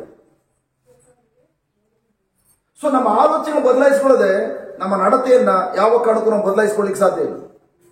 ಅದಕ್ಕಾಗಿ ಥ್ಯಾಂಕ್ ಗಾಡ್, ಎಲ್ಲದಕ್ಕಿಂತ ಮಿಗಿಲಾಗಿ, ಅಬೌವ್ ಆಲ್ ಎಲ್ಲದಕ್ಕಿಂತ ಮಿಗಿಲಾಗಿ ದೇವರು ಹೇಳ್ತಿರುವಂಥದ್ದು, ನಿನ್ನ ಆಲೋಚನೆ ವಿಷಯದಲ್ಲಿ ಜಾಗರೂಕನಾಗಿರು.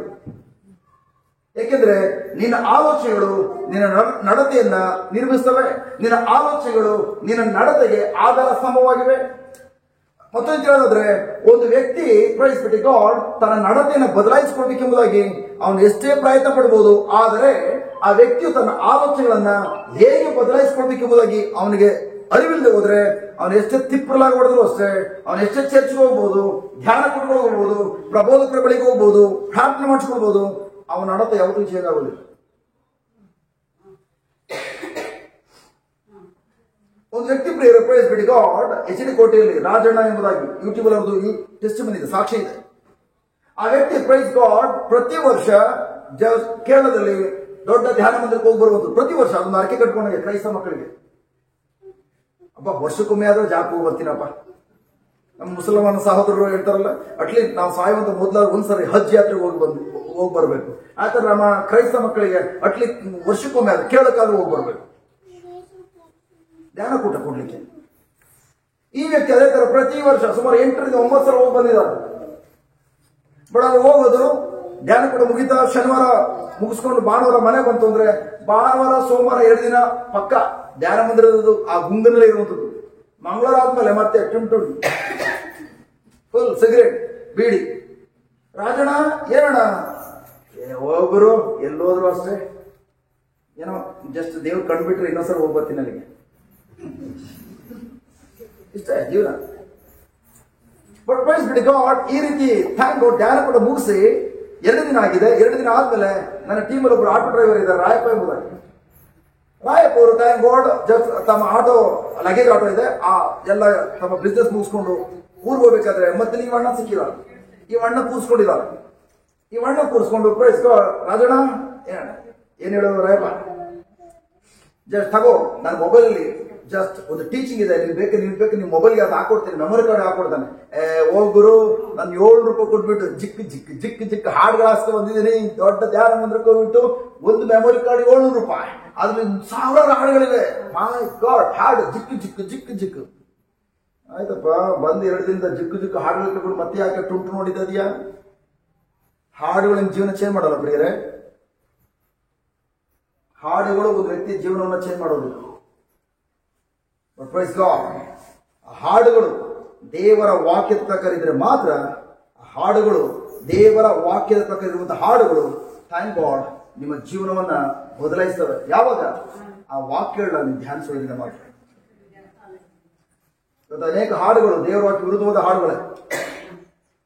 ಚೆಕ್ ಮಾಡಿ ನೀವು ಹಾಲಿಸಂತ ಹಾಡುಗಳು ಹೆಂಗೇನ.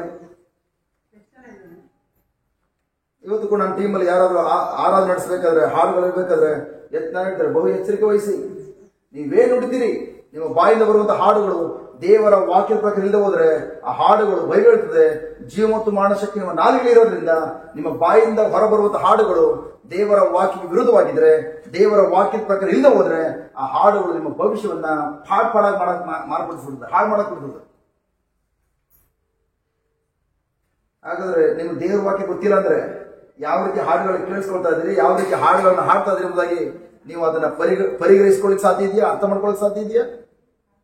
ಅದಕ್ಕೆ ಇವತ್ತು ಅನೇಕರು ದೇವರ ಹಾಡುಗಳನ್ನ ಬೆಳಗ್ಗೆ ಸಂತಕ್ಕೆ ಹಾಡ್ತಾ ಇರ್ತಾರೆ.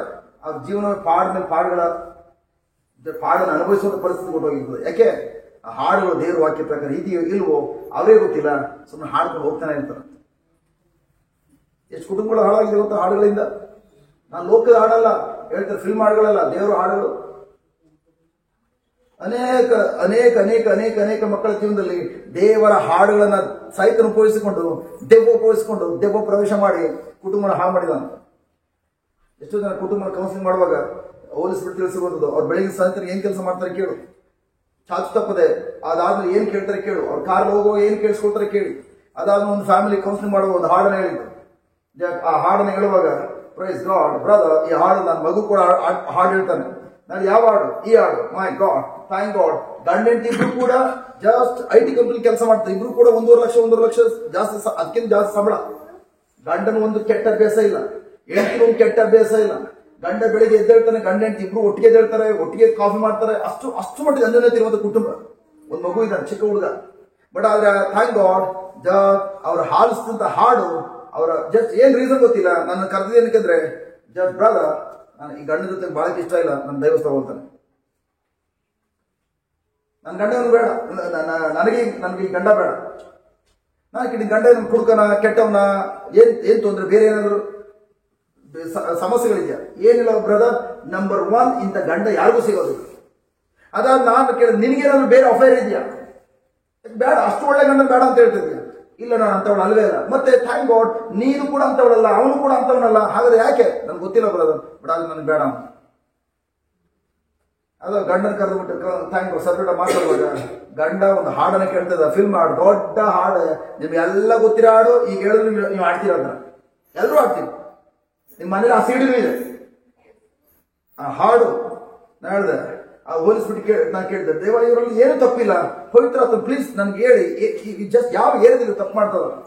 ಆಗ ಥ್ಯಾಂಕ್ ಗಾಡ್ ಆ ಮಗನ ಕೇಳು, ಬೆಳಿಗ್ಗೆ ಸಂತನಕ ಅವ್ನ ದಿನಚರಿ ಏನು. ಬೆಳಿಗ್ಗೆ ಎದ್ದ ತಕ್ಷಣ ಎಲ್ಲ ಕೆಲಸ ಕಾರ್ಯ ಹೇಳಿದ್ದು. ಅದಾದ್ಮೇಲೆ ಮಗನ್ ಕರ್ಕೊಂಡು ಹೋಗ್ತಾನೆ ಬ್ರದರ್, ಮಗನ್ ಕರ್ಕೊಂಡು ಹೋಗಿ ಶಾಲೆ ಬಿಟ್ಬಿಟ್ಟು ಹಂಗೆ ನಾನು ಡ್ಯೂಟಿ ಹೋಗ್ತಾನೆ. ಹೋಲಿಸ್ಬಿಟ್ಟು ಹೇಳಿದ್ರು, ಸ್ಟಾಪ್ ಮಾಡು, ಏನ್ ಕೇಳ್ಬೇಡ. ಆ ಕಾರಲ್ಲಿ ಮಗನ್ ಬಿಡ್ತಾನಲ್ಲ, ಮಗನ್ ಬಿಡುವಾಗ ಮಧ್ಯದಲ್ಲಿ ಏನ್ ಕಾರ್ಯ ಮಾಡ್ತಾನೆ ಕೇಳು. ಅದಾದ್ಮೇಲೆ ಕೇಳಿದೆ, ದೇವ್ ತಿಳಿಸ್ತಾ ಕಾರ್ ಹೋಗುವಾಗ ಏನ್ ಕಾರ್ಯ ಮಾಡ್ಕೊಂಡು ಹೋಗ್ತಾ ಇರ್ತೀನಿ? ಏನಾದ್ರು ಹಾಡ್ಗಿಡ್ ಕೇಳ್ಕೊಂಡು ಹೋಗಿ ಟೀಚಿಂಗ್ ಕೇಳ್ತೀನಿ? ಇಲ್ಲ ಬ್ರದರ್, ಜಸ್ಟ್ ನನ್ನ ಕಾರಲ್ಲಿ ಈಗಲೂ ಕೂಡ ಸಿಡಿ ಇದೆ, ಅದನ್ನ ಪೆಂಡ್ರೈವ್ ಹಾಕೊಂಡಿದ್ದೇನೆ, ಈಗ ಆ ಹಾಡನ್ನ ಕೇಳ್ಕೊಂಡು ಹೋಗ್ತಾ ಇರ್ತಾನೆ. ಆ ಹಾಡು ನನ್ನ ಮಗನು ಭಯಪಡಾಗಿದೆ.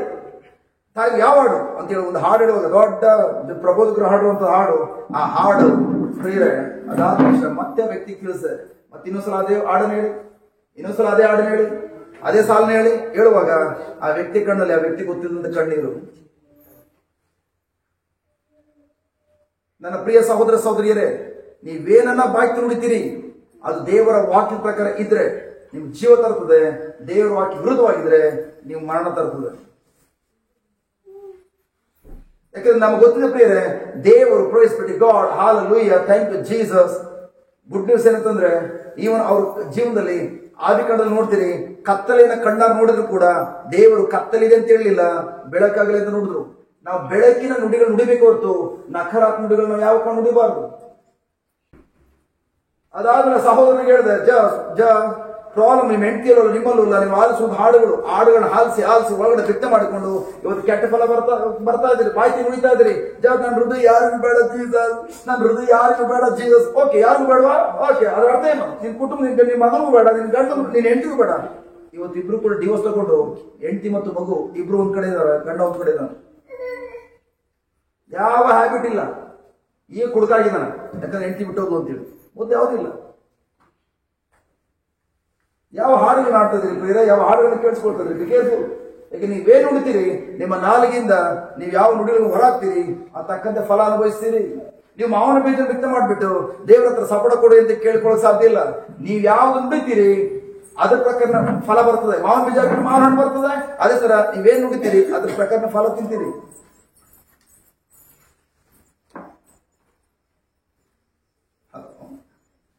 ಹಾಗಾದ್ರೆ ಥ್ಯಾಂಕ್ ಗಾಡ್, ಸಪೋಸ್ ಆ ಸಹೋದರ ನನ್ನ ಹೃದಯ ಯಾರಿಗೂ ಬೇಡ ಅಂತ ಹೇಳುವಾಗ, ನನ್ನ ಹೃದಯ ಯಾರಿಗೂ ಬೇಡ ಅಂತ ಹೇಳಿ ಹಾಡನ್ನ ಯಾವ ಹೆಚ್ಚಿಗೆ ಕೇಳ್ತಾನೆ? ನಾನು ಕೇಳಿದೆ, ನೀವು ಯಾವ ಹಾಡನ್ನ ಹೆಚ್ಚಿಗೆ ಕೇಳ್ತೀರಿ? ಸಪೋಸ್ ನಮ್ಮ ಮನೇಲಿ ಏನಾದ್ರು ಗಂಡ ಹೆಂಡತಿ ಸ್ವಲ್ಪ ಕಸಿಸಿ ಆದಾಗ ಅದೊಂದೇ ಹಾಡು ಬ್ರದರ್.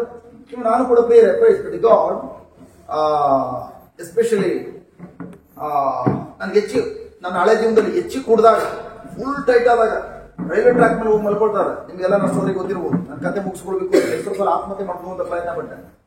ಅಷ್ಟು ಜೀವನದ ಜಿಗುಪ್ಸೆ. ಆಗ ಹಾಕೊಂಡು ಯಾವ್ದು ಗೊತ್ತಾ, ಜಸ್ಟ್ ಕೀಪರ್ ಸೆಟ್ ಅಲ್ಲಿ ಮೆಮೊರಿ ಕಾರ್ಡ್ ಹಾಕೊಳ್ತದ ಹಾಡು. ಮನೆ ಬರಲಿ, ಅವಾಗ ಸಿಡಿ ಎಲ್ಲ ಇರಲಿಲ್ಲ, ಜಸ್ಟ್ ಕ್ಯಾಸೆಟ್ ಪ್ಲೇಯರ್ ಯಾವ್ದು ಗೊತ್ತಾ ಹಾಡು ಹಾಕೋತಿದ್ದು, ಅನಾಥ ಮಗುವಾದೆ ಶಂಕರ ಹಾಡಿದೆಯಲ್ಲ, ಅಪ್ಪನು ಅಮ್ಮನು ಇಲ್ಲ. ಕರೆಕ್ಟ್ ಹಾಡು ಎಷ್ಟು ಮಟ್ಟಿಗೆ ಕರ್ಕೊಂಡು ಹೋಗಿದೆ ಅಂತಂದ್ರೆ, ನಾನು ಗೊತ್ತಿಲ್ಲ ಹಾಡು ಹೋಗಿ ಹೋಗಿ ಹೋಗಿ ಕೊನೆಗೆ ಒಂದು ನಿರ್ಗತಿಕ ಅವಸ್ಥೆಯಲ್ಲಿ ನಾನೇ ಒಂದಿನ ಆತ್ಮಹತ್ಯೆ ಮಾಡ್ಕೊಳ್ಳಿಕ್ಕಾಗಿ ರೈಲ್ವೆ ಟ್ರ್ಯಾಕ್ ಮೇಲೆ ಮಲಗುವಂತ ಲೆವೆಲ್ ಕರ್ಕೊಂಡು ಹೋಗಿದೆ.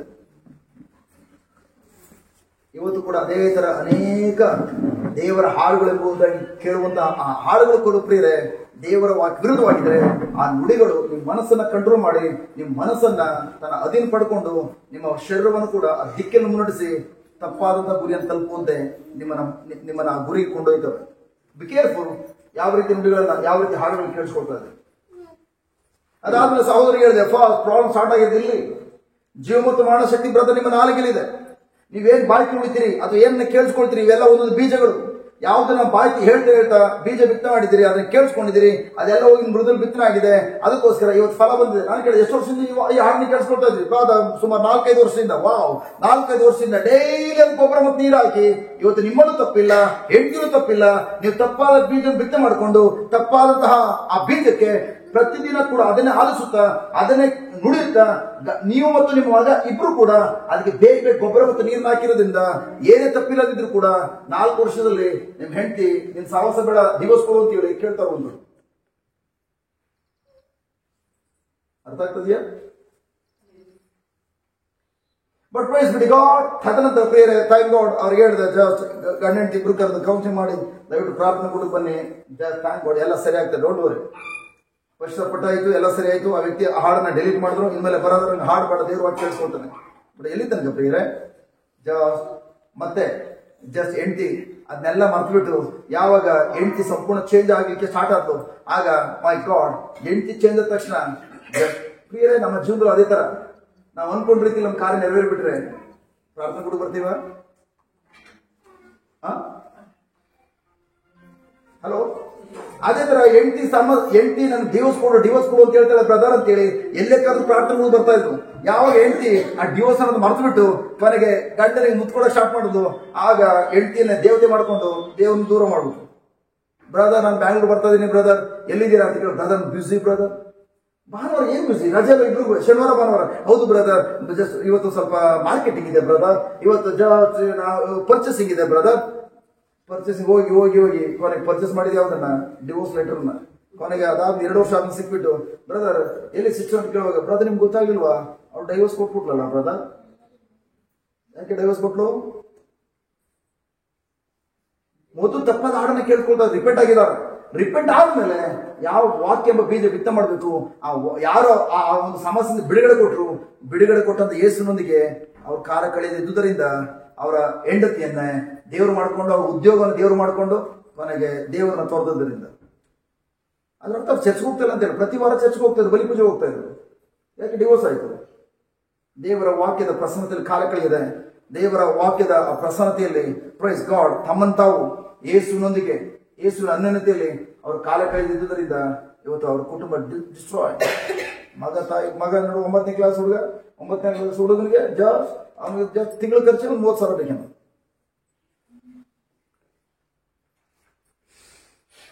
ಹಲೋ, ಸೆಕೆಂಡ್ ಆಗುತ್ತೆ ನಮ್ ಕೂಡ ಟಚ್ ಆಗ್ತಾ ಇದೆಯಾ? ಯಾಕೆ ದೇವರು ಅದನ್ನ ನಮ್ಮ ಮಧ್ಯದಲ್ಲಿ ತರಿಸಿದ್ರು ಅಂತ ಹೇಳಿದ್ರೆ, ಥ್ಯಾಂಕ್ ಗಾಡ್ ಅವರ ಕುಟುಂಬದ ರೀತಿಯಲ್ಲಿ, ಅವರ ಜೀವನದ ರೀತಿಯಲ್ಲಿ ನಮ್ಮ ಜೀವನ ಆಗ್ಬಾರ್ದು, ನಮ್ಮ ಕುಟುಂಬ ಆಗ್ಬಾರ್ದು. ಸದಕ್ಕೆ ಈ ಪ್ರಿಯರ ಪ್ರೈಸ್ ಬಿಡಿ ಗಾಡ್ ಥ್ಯಾಂಕ್ ಗಾಡ್. ದೇವರು ನಮ್ಗೆ ಏನ್ ಕಲ್ಸ್ಕೊಡ್ತಾ ಇದ್ರು ಅಂತಂದ್ರೆ, ಎಲ್ಲದಕ್ಕಿಂತ ಮಿಗಿಲಾಗಿ ನಿಮ್ಮ ಆಲೋಚನೆಗಳ ವಿಷಯದಲ್ಲಿ ಬಹು ಜಾಗರೂಕತಿದ್ದೀರಿ. ನೀವು ಯಾವುದನ್ನ ಆಲೋಚನೆ ಮಾಡ್ತಾ ಇದ್ದೀರಿ? ಫಾರ್ ಎಕ್ಸಾಂಪಲ್ ಥ್ಯಾಂಕ್ ಗಾಡ್ ನೀವೆಲ್ಲರೂ ಕೂಡ ಪ್ರೈಸ್ ಗಾಡ್ ದೇವರ ಸನ್ನಿಧಿಯಲ್ಲಿ ಕುಳಿತಿದ್ದೀರಿ, ಕರೆಕ್ಟ್ ಹೌದಾ? ಬಟ್ ಅದರ ಪ್ರೈಸ್ ಬಿಡಿ God hallelujah thank you Jesus. Even ನಾನು ಪ್ರೂವ್ ಮಾಡ್ತೇನೆ, ನಿಮ್ಮಲ್ಲಿ ಅನೇಕರು ದೇವರ ಪ್ರಸನ್ನತೆಯಲ್ಲಿ ಕಾಲ ಕಳೀತಾರೆ.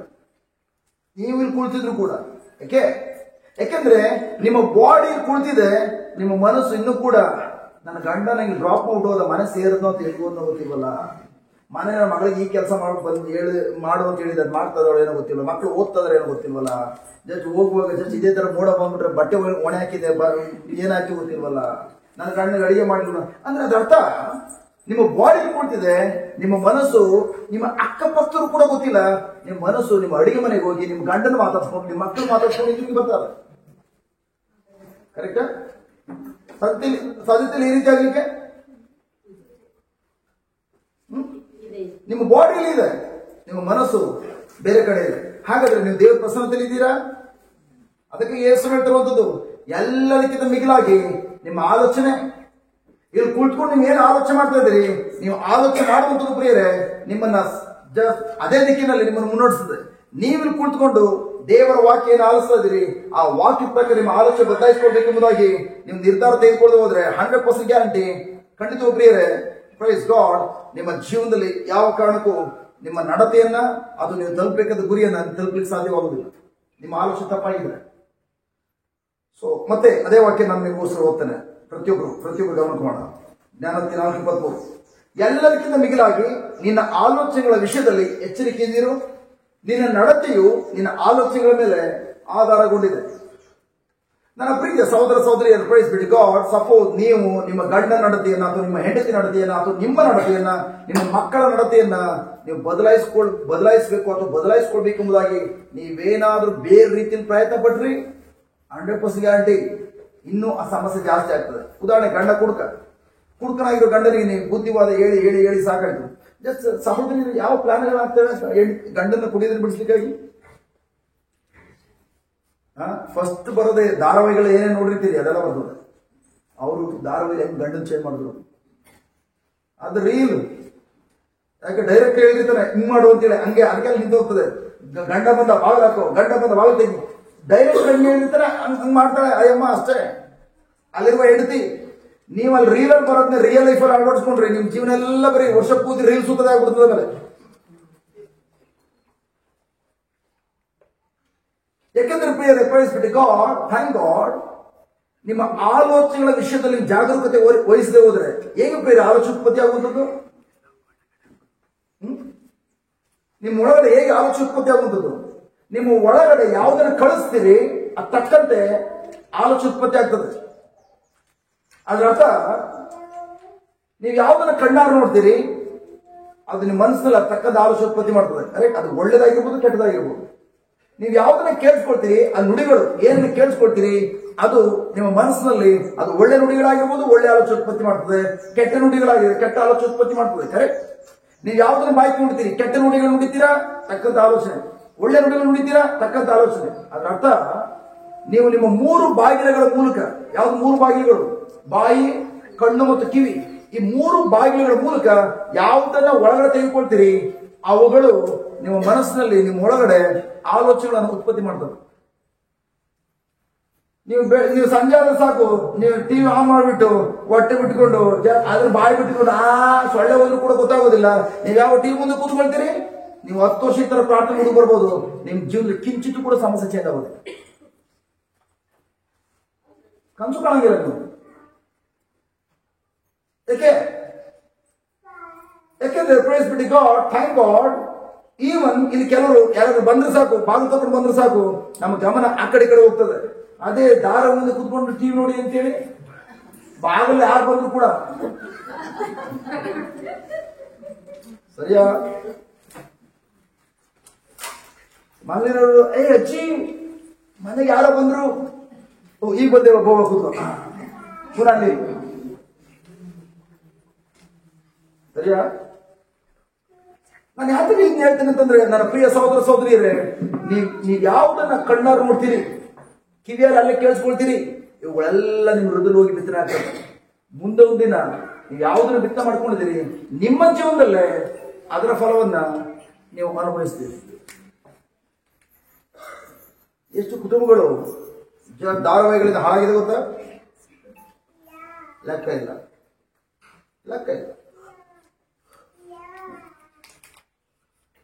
ನನ್ನ ಪ್ರೀತಿಯ ಸಹೋದರ ಸಹೋದರಿಯರೇ, ನಾನು ಹೇಳ್ತಿರೋ ದೇವರ ಮಕ್ಕಳಿಗೆ, ಧಾರಾವಾಹಿಯನ್ನ ನೋಡ್ಲಿಕ್ಕೆ ಎಷ್ಟು ಗಮನ ಕೊಟ್ಟು ಸೊಳ್ಳೆ ಬಾಯಿಗೆ ಹೊರಗಡೆ ಹೋದ್ರೂ ಕೂಡ ಗೊತ್ತಾಗೋದಿಲ್ಲ, ಅಷ್ಟು ಮಟ್ಟಿಗೆ ಗಮನ ಕೊಟ್ಟು ನೋಡ್ತದೆ. ಅದೇ ತರ ಅಷ್ಟೇ ಗಮನ ಕೊಟ್ಟು ಪ್ರಾರ್ಥನಾ, ಸಂಜೆ ನಿಮ್ಮ ಕುಟುಂಬ ಪ್ರಾರ್ಥನೆ ಗಮನ ಕೊಟ್ಟು ಕೇಳ್ತೀರಾ? ಪ್ರಾರ್ಥನಾ ಕೂಟದಲ್ಲಿ ಭಾಗವಹಿಸ್ತೀರಾ ಅಥವಾ ದೇವ್ರ ವಾಕ್ಯ ಓದ್ತೀವ ಅಷ್ಟು ಗಮನ ಕೊಟ್ಟು?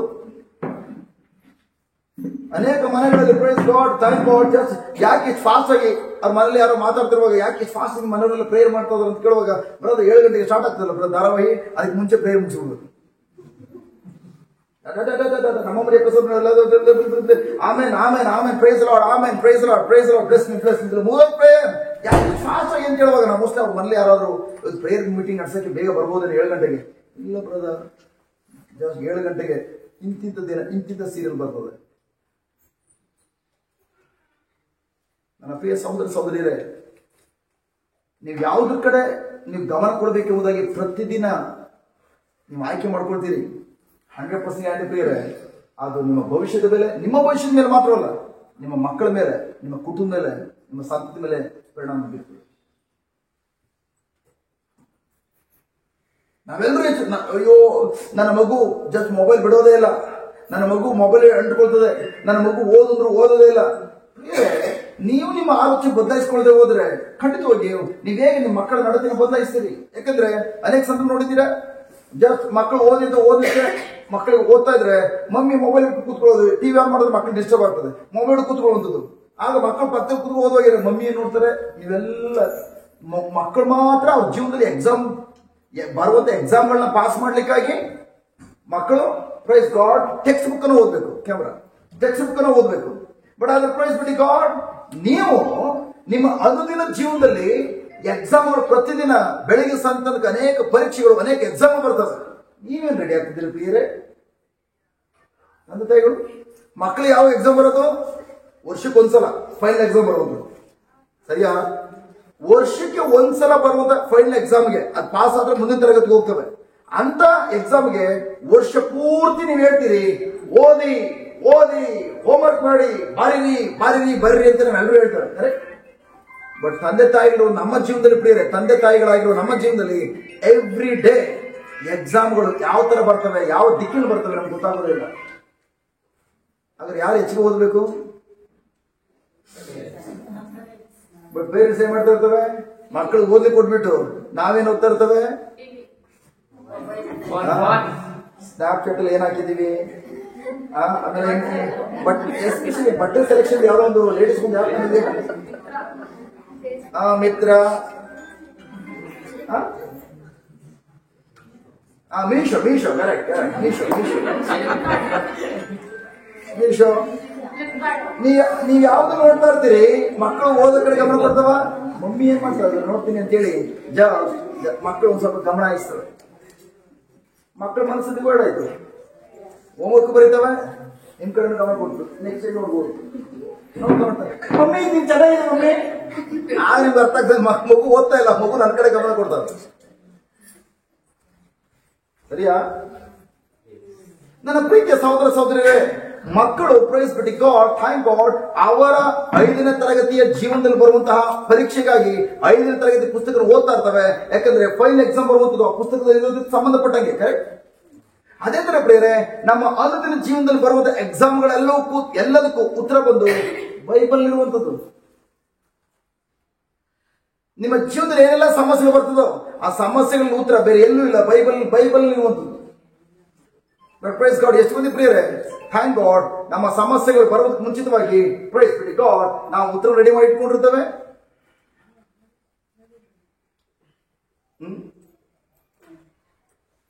ಮಕ್ಕಳಿಗೆ ಎಕ್ಸಾಮ್ ಬರ್ಬೇಕಾದ್ರೆ ಪ್ರೈಸ್ ಗಾಡ್ ಮೊದಲೇ ಟೀಚರ್ಸ್ ಹೇಳಿರ್ತಾರೆ, ಇಂಥ ದಿನ ಇಷ್ಟು ಗಂಟೆಗೆ ಇಂಥ ಪೇಪರ್ ಕೊಡ್ತೇವೆ, ಕರೆಕ್ಟ್? ಇಂಥ ಸಬ್ಜೆಕ್ಟ್ ಇದೆ ಎಂಬುದಾಗಿ, ಕರೆಕ್ಟ್? ಆದ್ರೆ ಆ ಮಕ್ಕಳು ಆ ದಿನ ಆ ಸಬ್ಜೆಕ್ಟ್ ಮಾತ್ರ, ನಾಳೆ ಇಂಗ್ಲಿಷ್ ಎಕ್ಸಾಮ್ ಇದ್ರೆ ಇವತ್ತು ಇಂಗ್ಲಿಷ್ ಎಕ್ಸಾಮ್ಗೆ ಪ್ರಿಪೇರ್ ಆಗ್ತಾ ಇರ್ತಾರೆ, ಕರೆಕ್ಟ್? ನೋಡಿದ್ರೆ ಪ್ರೈಸ್ ಬಿಡಿ ಗಾಡ್, ಥ್ಯಾಂಕ್ ಗಾಡ್, ಅವರಿಗೆ ಶಾಲೆಯಿಂದ ಅವರಿಗೆ ಮೊದಲೇ ಯಾವ ಕ್ವಶನ್ ಪೇಪರು, ಯಾವ ದಿನ, ಎಷ್ಟು ಗಂಟೆಗಿದೆ, ಎಷ್ಟು ಪ್ರಶ್ನೆಗಳಿರ್ತವೆ ಎಲ್ಲವನ್ನು ಮೊದಲೇ ಪ್ರಿಪ್ಲೇ ಮಾಡಿಟ್ಟಿರ್ತಾರೆ, ಕರೆಕ್ಟ್? ಅವ್ರಿಗೆ ಗೊತ್ತಿರ್ತದೆ ಮಕ್ಕಳಿಗೆ ಇಂಥ ದಿನ ಇಂಥ ಎಕ್ಸಾಮ್ ಇದೆ ಎಂಬುದಾಗಿ. ಬಟ್ ಕ್ರೈಸ್ತ ಮಕ್ಕಳ ಜೀವನದಲ್ಲಿ ಪ್ರೈಸ್ ಗಾಡ್, ಸೈತಾನು ನಿಮಗೆ ಟೈಮ್ ಟೇಬಲ್ ಕೊಟ್ಬಿಟ್ಟು ಇಂಥ ದಿನ ಇಂಥ ಪರೀಕ್ಷೆ ತರ್ತೀನಿ ಅಂತ ಹೇಳಿ ಮೊದಲೇ ಟೈಮ್ ಟೇಬಲ್ ಕೊಟ್ಟಿರ್ತಾನ. ಆದ್ರೆ ಯಾರು ಎಚ್ಚರಿಕೆ ವಹಿಸಬೇಕು, ಹೆಚ್ಚಾಗಿ ಓದಬೇಕು? ಮಕ್ಕಳ ತಂದೆ ತಾಯಿಗಳ. ನೆಕ್ಸ್ಟ್ ಟೈಮ್ ಇಂದ ಥ್ಯಾಂಕ್ ಗಾಡ್ ಮಕ್ಕಳಿಗೆ ಮಕ್ಕಳಿಗೆ ನೀವು ತಂದೆ ತಾಯಿಗಳು ಮಕ್ಕಳ ಓದಿ ಅಂತ ಹೇಳುವಾಗ ಫಸ್ಟ್ ನಿಮಗ್ ಪ್ರಶ್ನೆ ಕೇಳ್ಕೊಳ್ಳಿ, ಆ ಮಕ್ಕಳು ಓದುವಾಗ ನಾನು ಯಾವ್ದು ಓದ್ಬೇಕು?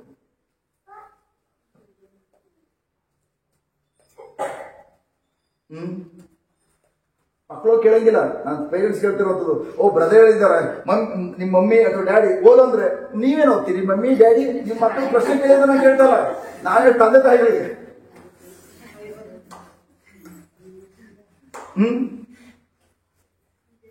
ನನ್ನ ಪ್ರಿಯ ಸಹೋದರ ಸಹೋದರಿಯರ, ಮಕ್ಕಳು ವರ್ಷ ಆದ್ಮೇಲೆ ಎಕ್ಸಾಮ್ ಬರುವಂತದ್ದು. ನಮ್ಗೆ ಪ್ರತಿ ಬೆಳಿಗ್ಗೆ ಕಣ್ ತೆರೆದು ಸಾಕು, ಕಣ್ ತೆರೆದು ರಾತ್ರಿ ಬೆಡ್ಗೆ ಹೋಗಿ ಮುಂಚಿತವಾಗಿ ಅನೇಕ ಎಕ್ಸಾಮ್ಗಳು ಬರ್ತವೆ, ಪರೀಕ್ಷೆ ಬರ್ತವೆ. ನಾವಾಗಿದ್ದೇವೆ ಅನುದಿನವೂ ಕೂಡ ಹೆಚ್ಚಿಗೆ ಥ್ಯಾಂಕ್ ಗಾಡ್ ಟೆಕ್ಸ್ಟ್ ಬುಕ್ ಅನ್ನ ಓದಿ ಉತ್ತರಗಳನ್ನ ಕಂಡಿಡ್ಕೊಂಡು ಎಕ್ಸಾಮ್ ಬರಕ್ ಮುಂಚಿತವಾಗಿನೇ ನಾವು ಪ್ರಿಪೇರ್ ಆದ್ವಿ. ಪ್ರಿಪೇರ್ ಇಲ್ವಾ? ಬರೀ ಪ್ರೇ ಮಾಡ್ಕೊಂಡು ಕುತ್ಕೊಳ್ತೀವಿ, ಎಕ್ಸಾಮ್ ಸೋತ್ರಿ. ಮಕ್ಕಳು ಓದಲ್ದೇನೆ ಬರೀ ಡೈಲಿ ಪ್ರೇ ಮಾಡಿ ಕುತ್ಕೊಂಡಿವೆ. ಎಕ್ಸಾಮ್ಗೆ ಹೋಗುವಾಗ ಕೂಡ ನೀವು ಕೂಡ ನನ್ನ ಮಗು ಎಕ್ಸಾಮ್ಗೆ ಹೋಗ್ತದೆ ಬ್ರದರ್ ಅಂತ ಹೇಳಿ ನನ್ನ ಹತ್ರ ಕರ್ಕೊಂಡು ಪ್ರೇಯರ್ ಮಾಡಿಸಿದ್ರಿ. ನಾನು ತಲೆ ಮೇಲೆ ಕೈ ಪ್ರೇ ಮಾಡಿ ಥ್ಯಾಂಕ್ ಯು ಜೀಸಸ್, ಈ ಮಗು ಎಲ್ಲ ಇಡೀ ಶಾಲೆ ಡಿಸ್ಟಿಂಕ್ಷನ್ ಬರಲಿ ಅದಕ್ಕಾಗಿ ಸ್ತೋತ್ರ. ಹೋಗು ಮಗನ ಎಕ್ಸಾಮ್ಗೆ ಹೋಗು, ನೀ ಹೇಳ್ಕೊಂಡು ಹೋಗು, ಯೇಸುವೇ ನನಗೆ 100ಕ್ಕೆ 100 ಅಂಕಗಳ ಕೊಟ್ಟಿದ್ದಕ್ಕಾಗಿ ಸ್ತೋತ್ರ, ಹಾಲೆಲೂಯಾ, ಡಿಸ್ಕಿ ಫಾಸ್ಟ್ ಕ್ಲಾಸ್. ಎಕ್ಸಾಮ್ ಬರೆಯೋರು ಕೂಡ ಪ್ರೇಯರ್ ಮಾಡ್ಕೊಂಡೆ ಬರೀತಾವ ನಾನು. ಬಟ್ ಅದು ಮನೇಲಿ ಒಂದಿನ ಹೋಮ್ವರ್ಕ್ ಮಾಡಲಿಲ್ಲ, ಒಂದಿನ ಜಸ್ಟ್ ಟೆಕ್ಸ್ಟ್ ಬುಕ್ ಇಡಲಿಲ್ಲ, ಒಂದಿನ ಟೆಕ್ಸ್ಟ್ ಬುಕ್ ಅನ್ನು ಓದಲಿಲ್ಲ, ಅಥವಾ ಟೀಚರ್ಸ್ ಬರ್ಸಿರೋದನ್ನ ಓದಲಿಲ್ಲ, ಮನೆ ಬಂದ್ಬಿಟ್ಟು ಮೊಬೈಲ್ ತಗೊಂಡ್ಬಿಟ್ಟು ಗೇಮ್ ಆಡೋದು, ಇಲ್ಲ ಫ್ರೆಂಡ್ಸ್ ಜೊತೆ ಹೊರಗಡೆ ಗೇಮ್ ಆಡೋದು, ಈ ರೀತಿ ಆಡುವಂತ ಮಗು ಎಕ್ಸಾಮ್ ಅಲ್ಲಿ ಬ್ರದರ್ ಪ್ರೇ ಮಾಡಿದ್ರು ಕೂಡ 100 ತೆಗಿತಾನ? ಕೋಳಿ ಮೊಟ್ಟೆ 0. In the same way praise be to God, ನೀವೆಲ್ಲರೂ ಕೂಡ ಬ್ರದರ್ಗಳ ಹತ್ರ, ಪ್ಯಾಸ್ಟರ್ಗಳ ಹತ್ರ, ಅದು ಜಸ್ಟ್ ಸೇವಕರ ಹತ್ರ, ಅದು ಗುರುಗಳ ಹತ್ರ ಪ್ರಾರ್ಥನೆ ಮಾಡಿಸ್ಕೊಳ್ಬಹುದು. ಪ್ರತಿದಿನ ಚರ್ಚ್ಗೆ ಹೋಗ್ಬೋದು, ಸಭೆಗಳಿಗೆ ಹೋಗ್ಬೋದು. ಬಟ್ ನೀವು ಕುಳಿತುಕೊಂಡು ಥ್ಯಾಂಕ್ ಗಾಡ್, ನಿಮ್ಮ ಎಲ್ಲಾ ಪ್ರಶ್ನೆಗಳಿಗೆ ಉತ್ತರ ಇರುವಂತಹ, ನಿಮ್ಮ ಜೀವನದ ಎಲ್ಲ ಸಮಸ್ಯೆಗಳಿಗೆ ಉತ್ತರವನ್ನು ಹೊಂದಿರುವಂತಹ ಬೈಬಲ್ ತೆರೆದು ಅಲ್ಲಿರುವ ವಾಕ್ಯಗಳು ಓದದೆ, ಹೋಮ್ವರ್ಕ್ ಮಾಡದೆ, ಧ್ಯಾನಿಸದೆ, ಅದ್ರ ಜೊತೆ ಹೆಚ್ಚಿಗೆ ಸಮಯ ಕಾಲ ಕಳೆದು ಹೋದ್ರೆ ನಿಮ್ಮ ಜೀವನದಲ್ಲಿ ಬರೋದು ಎಕ್ಸಾಮ್ ಪಾಸ್ ಮಾಡ್ಲಿಕ್ಕೆ ಸಾಧ್ಯ ಇದೆಯಾ?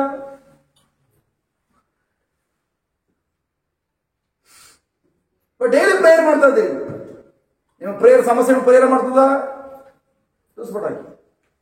ಯಾಕೆ ಬೈಬಲ್ ಹೇಳ್ತದೆ ನಿಮ್ಮ ಪ್ರಾರ್ಥನೆ ನಿಮಗೆ ಬಿಡುಗಡೆ ಕೊಡ್ತದೆ ಅಂತ ಎಲ್ಲೂ ಹೇಳಿಲ್ಲ. ವಿಶ್ವಾಸ ಭರಿತವಾದ ಪ್ರಾರ್ಥನೆ ನಿಮಗೆ ಬಿಡುಗಡೆ ಕೊಡ್ತದೆ. ಆ ವಿಶ್ವಾಸ ಬರುತ್ತದೆ ದೇವರ ವಾಕ್ಯವನ್ನ ಪದೇ ಪದೇ ಆಲಿಸುವುದರಿಂದ.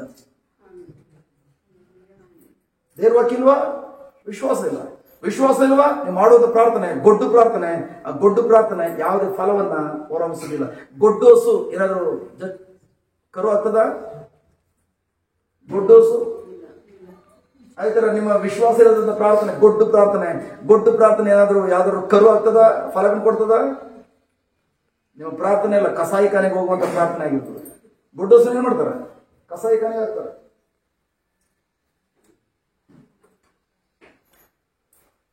ಸರಿಯಾ? ಅರ್ಥ ಆಗ್ತದೆ? ಹಾಗಾದ್ರೆ ನಾವು ಅನುದಿನ ಯಾವುದ್ರ ಕಡೆ ಹೆಚ್ಚಿಗೆ ಗಮನ ಕೊಡಬೇಕು?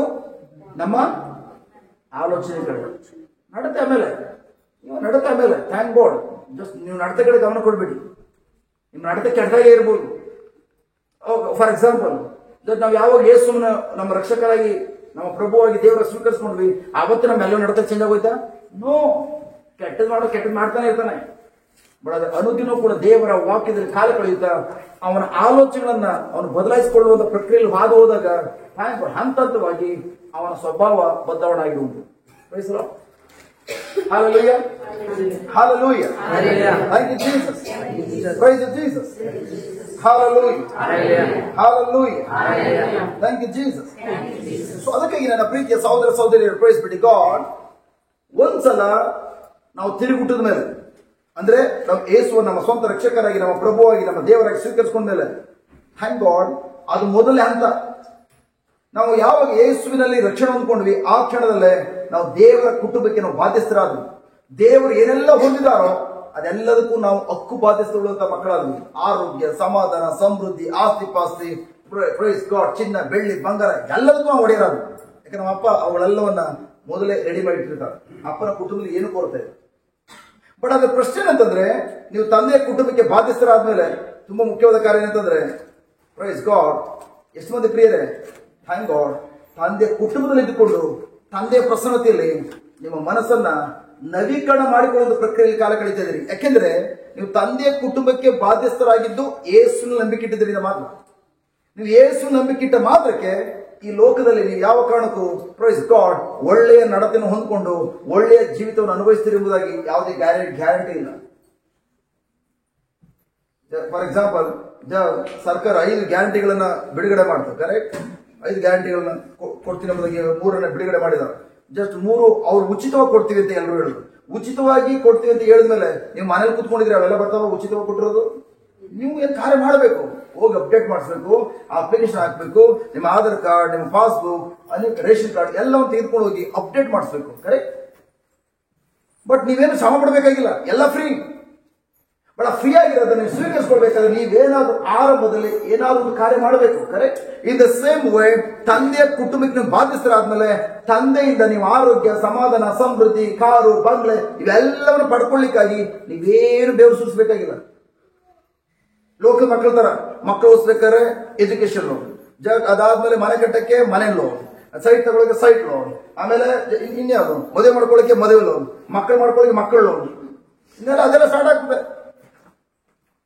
ಈಗೆಲ್ಲ ಮದುವೆ ಆದ ಹುಡುಗಿ ಹೇಳಿ ಯಾಕೆ 4 ವರ್ಷ ಆದ್ರೂ ಜಸ್ಟ್ ನಿಮ್ಗೇನು ಮಗು ಆಗಿಲ್ವಾ? ಇಲ್ಲ, ನಾವೇ ಏನು ನಾವು ಪ್ಲಾನಿಂಗ್ ಮಾಡ್ಕೊಂಡಿದ್ದೇವೆ. ಯಾಕಂದ್ರೆ ನಮ್ಮಿಬ್ರು ಇನ್ನೂ ಲೈಫ್ ಸೆಟ್ಲ್ ಆಗಿಲ್ಲ. ಸೆಟ್ಲ್ ಆಗಿದ್ರೆ ಯಾಕೆ ಮತ್ತೆ ಮದುವೆ ಮಾಡ್ಕೊಂಡ್ರಿ? ಆಮೇಲೆ ಸೆಟ್ಲ್ ಆಗಿಲ್ಲ, ಆಮೇಲೆ ನಾವು ಮಕ್ಕಳು ಮಾಡ್ಕೊಳ್ಳೋಣ.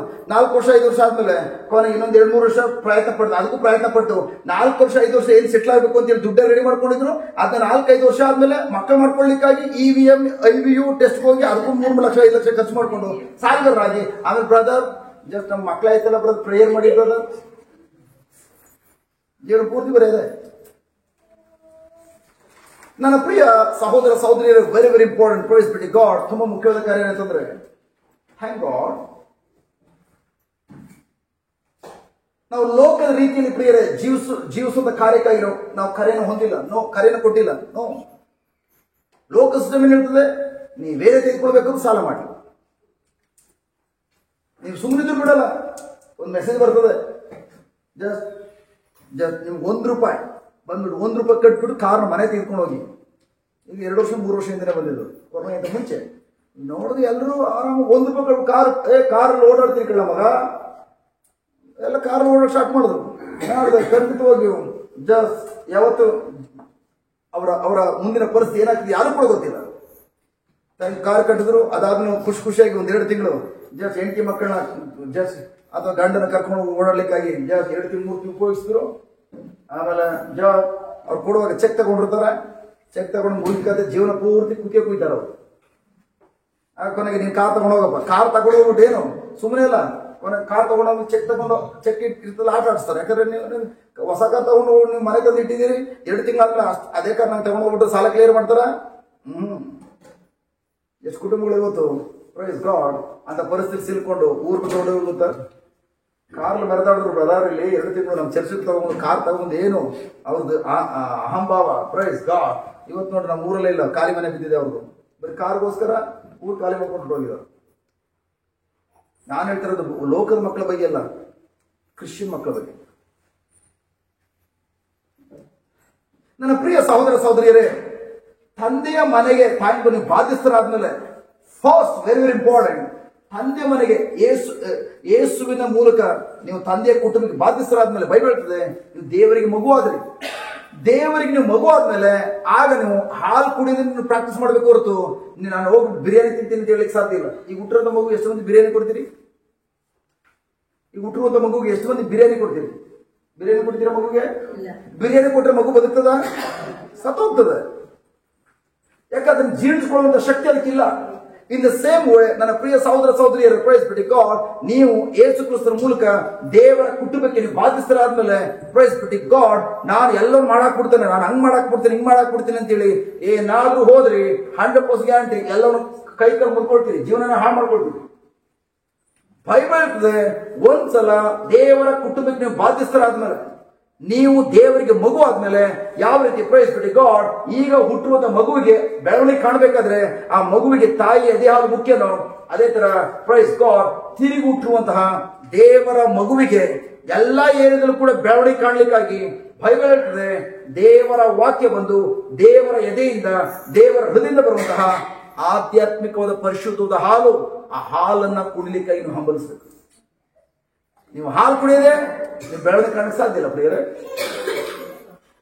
ಯಾಕೆ ಇವತ್ತು ಅನೇಕ ಕ್ರೈಸ್ತ ಮಕ್ಕಳು, ಯಾಕೆ ವಿಶೇಷ ಕಥೋಲಿಕ ಕ್ರೈಸ್ತ ಮಕ್ಕಳು ಯಾಕೆ ಪ್ರಿಯರೇ ಇವತ್ತು ಬೆಳವಣಿಗೆ ಕಾಣ್ತಾರಲ್ಲ?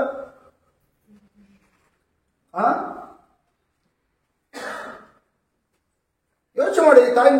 ತಾಯಿ ಮಗುವಿಗೆ ಹಾಲನ್ನು ಕೊಡದೆ ಒಂದು ಬಾಟ್ಲ್ ಹಾಲು ಹಾಕ್ಬಿಟ್ಟು ದೇವ್ರ ಫೋಟೋ ಮುಂದೆ ತಂದಿಟ್ಟು ಡೈಲಿ ಅದು ಪೂಜೆ ಮಾಡ್ತಾರೆ. ಥ್ಯಾಂಕ್ ಯು ಜೀಸಸ್, ಹಾಲೆಲೂಯಾ, ನನ್ನ ಮಗು ಈ ಹಾಲಿನಿಂದ ಮೈ ಗಾಡ್ ಬೆಳವಣಿಗೆ ಖಂಡಿತಕ್ಕಾಗಿ ಸ್ತೋತ್ರ, ಬೆಳವಣಿಗೆ ಕಾಣಲಿ, ಕೈ ಕಾಲು ಬೆಳೀಲಿ, ಹಲ್ಲುಗಳು ಬೆಳೀಲಿ, ಎಲ್ಲ ಬುಡೆ ಬೆಳೀಲಿ, ಎಲ್ಲ ಬಟ್ ಹಾಲು ಕೊಡ್ತಾರ ತಾಯಿ, ಮಗು ಬೆಳೀತದ?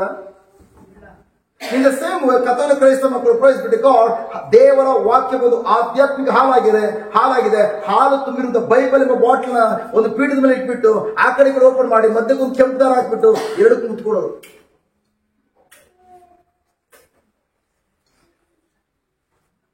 ಕೊನೆ ಓವರ್ ಇಮೋಷನ್ ಆದಾಗ ಏಸಿನ ಪಾದಕೊಂಡು ಗೊತ್ತು ಕರೆಕ್ಟ್ ಇದೆಯಲ್ಲ.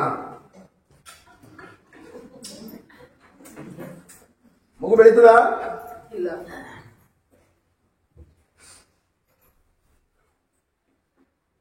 ಬೈಬಲ್ ಬೇರೆ ಏನಿಲ್ಲ ಪ್ರಿಯರೇ, ಯಾಕಂದ್ರೆ 1 ಪೇತ್ರ 2:2 ಹೇಳ್ತದೆ ಥ್ಯಾಂಕ್ ಗಾಡ್. ಓಕೆ, ಅದನ್ನ ಓಪನ್ ಮಾಡಿ, ಟಚ್ ಮಾಡಿ, ಜಸ್ಟ್ ನಾನು ಸಬ್ಜೆಕ್ಟ್ ಹೋಗ್ತೇನೆ. 1 ಪೇತ್ರ 2:2 ಫಸ್ಟ್ ಬಿಟ್ 2:2. 1 ಪೇತ್ರ 2:2 ಆದ ಕಾರಣ ಎಲ್ಲಾ ಕೆಟ್ಟತನವನ್ನು ನಾನು 1 ಪೇತ್ರ 2:2 ಫಸ್ಟ್ ಪೀಟರ್ 2:2 ಎಲ್ಲಾ ತರದ ಮಕ್ಕಳಂತೆ ಪಾರಮಾರ್ಥಿಕವಾದ ಶುದ್ಧ ಹಾಲನ್ನು ಬಯಸಿರಿ. ಹಸುಗೂಸುಗಳಂತೆ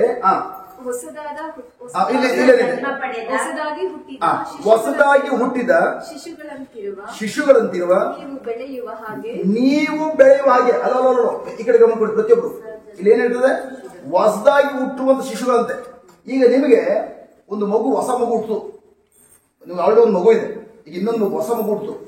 ಆ ಮಗು ನಿಮ್ಮ ಆಸೆ, ಆ ಮಗು ಜಸ್ಟ್ ಜೀವನ ಪೂರ್ತಿ ಹಂಗೆ ಇರಬೇಕು ಅಂತ ಆಸೆ ಪಡ್ತೀರಾ? ಬೆಳಿಬೇಕು. ಮಗು ಟೈಮ್ ಹುಟ್ಟಿದಾಗ ಪ್ರೈಸ್ ಮಗು ಎಷ್ಟು ಹಲ್ಲುಗಳಿರ್ತದೆ? 2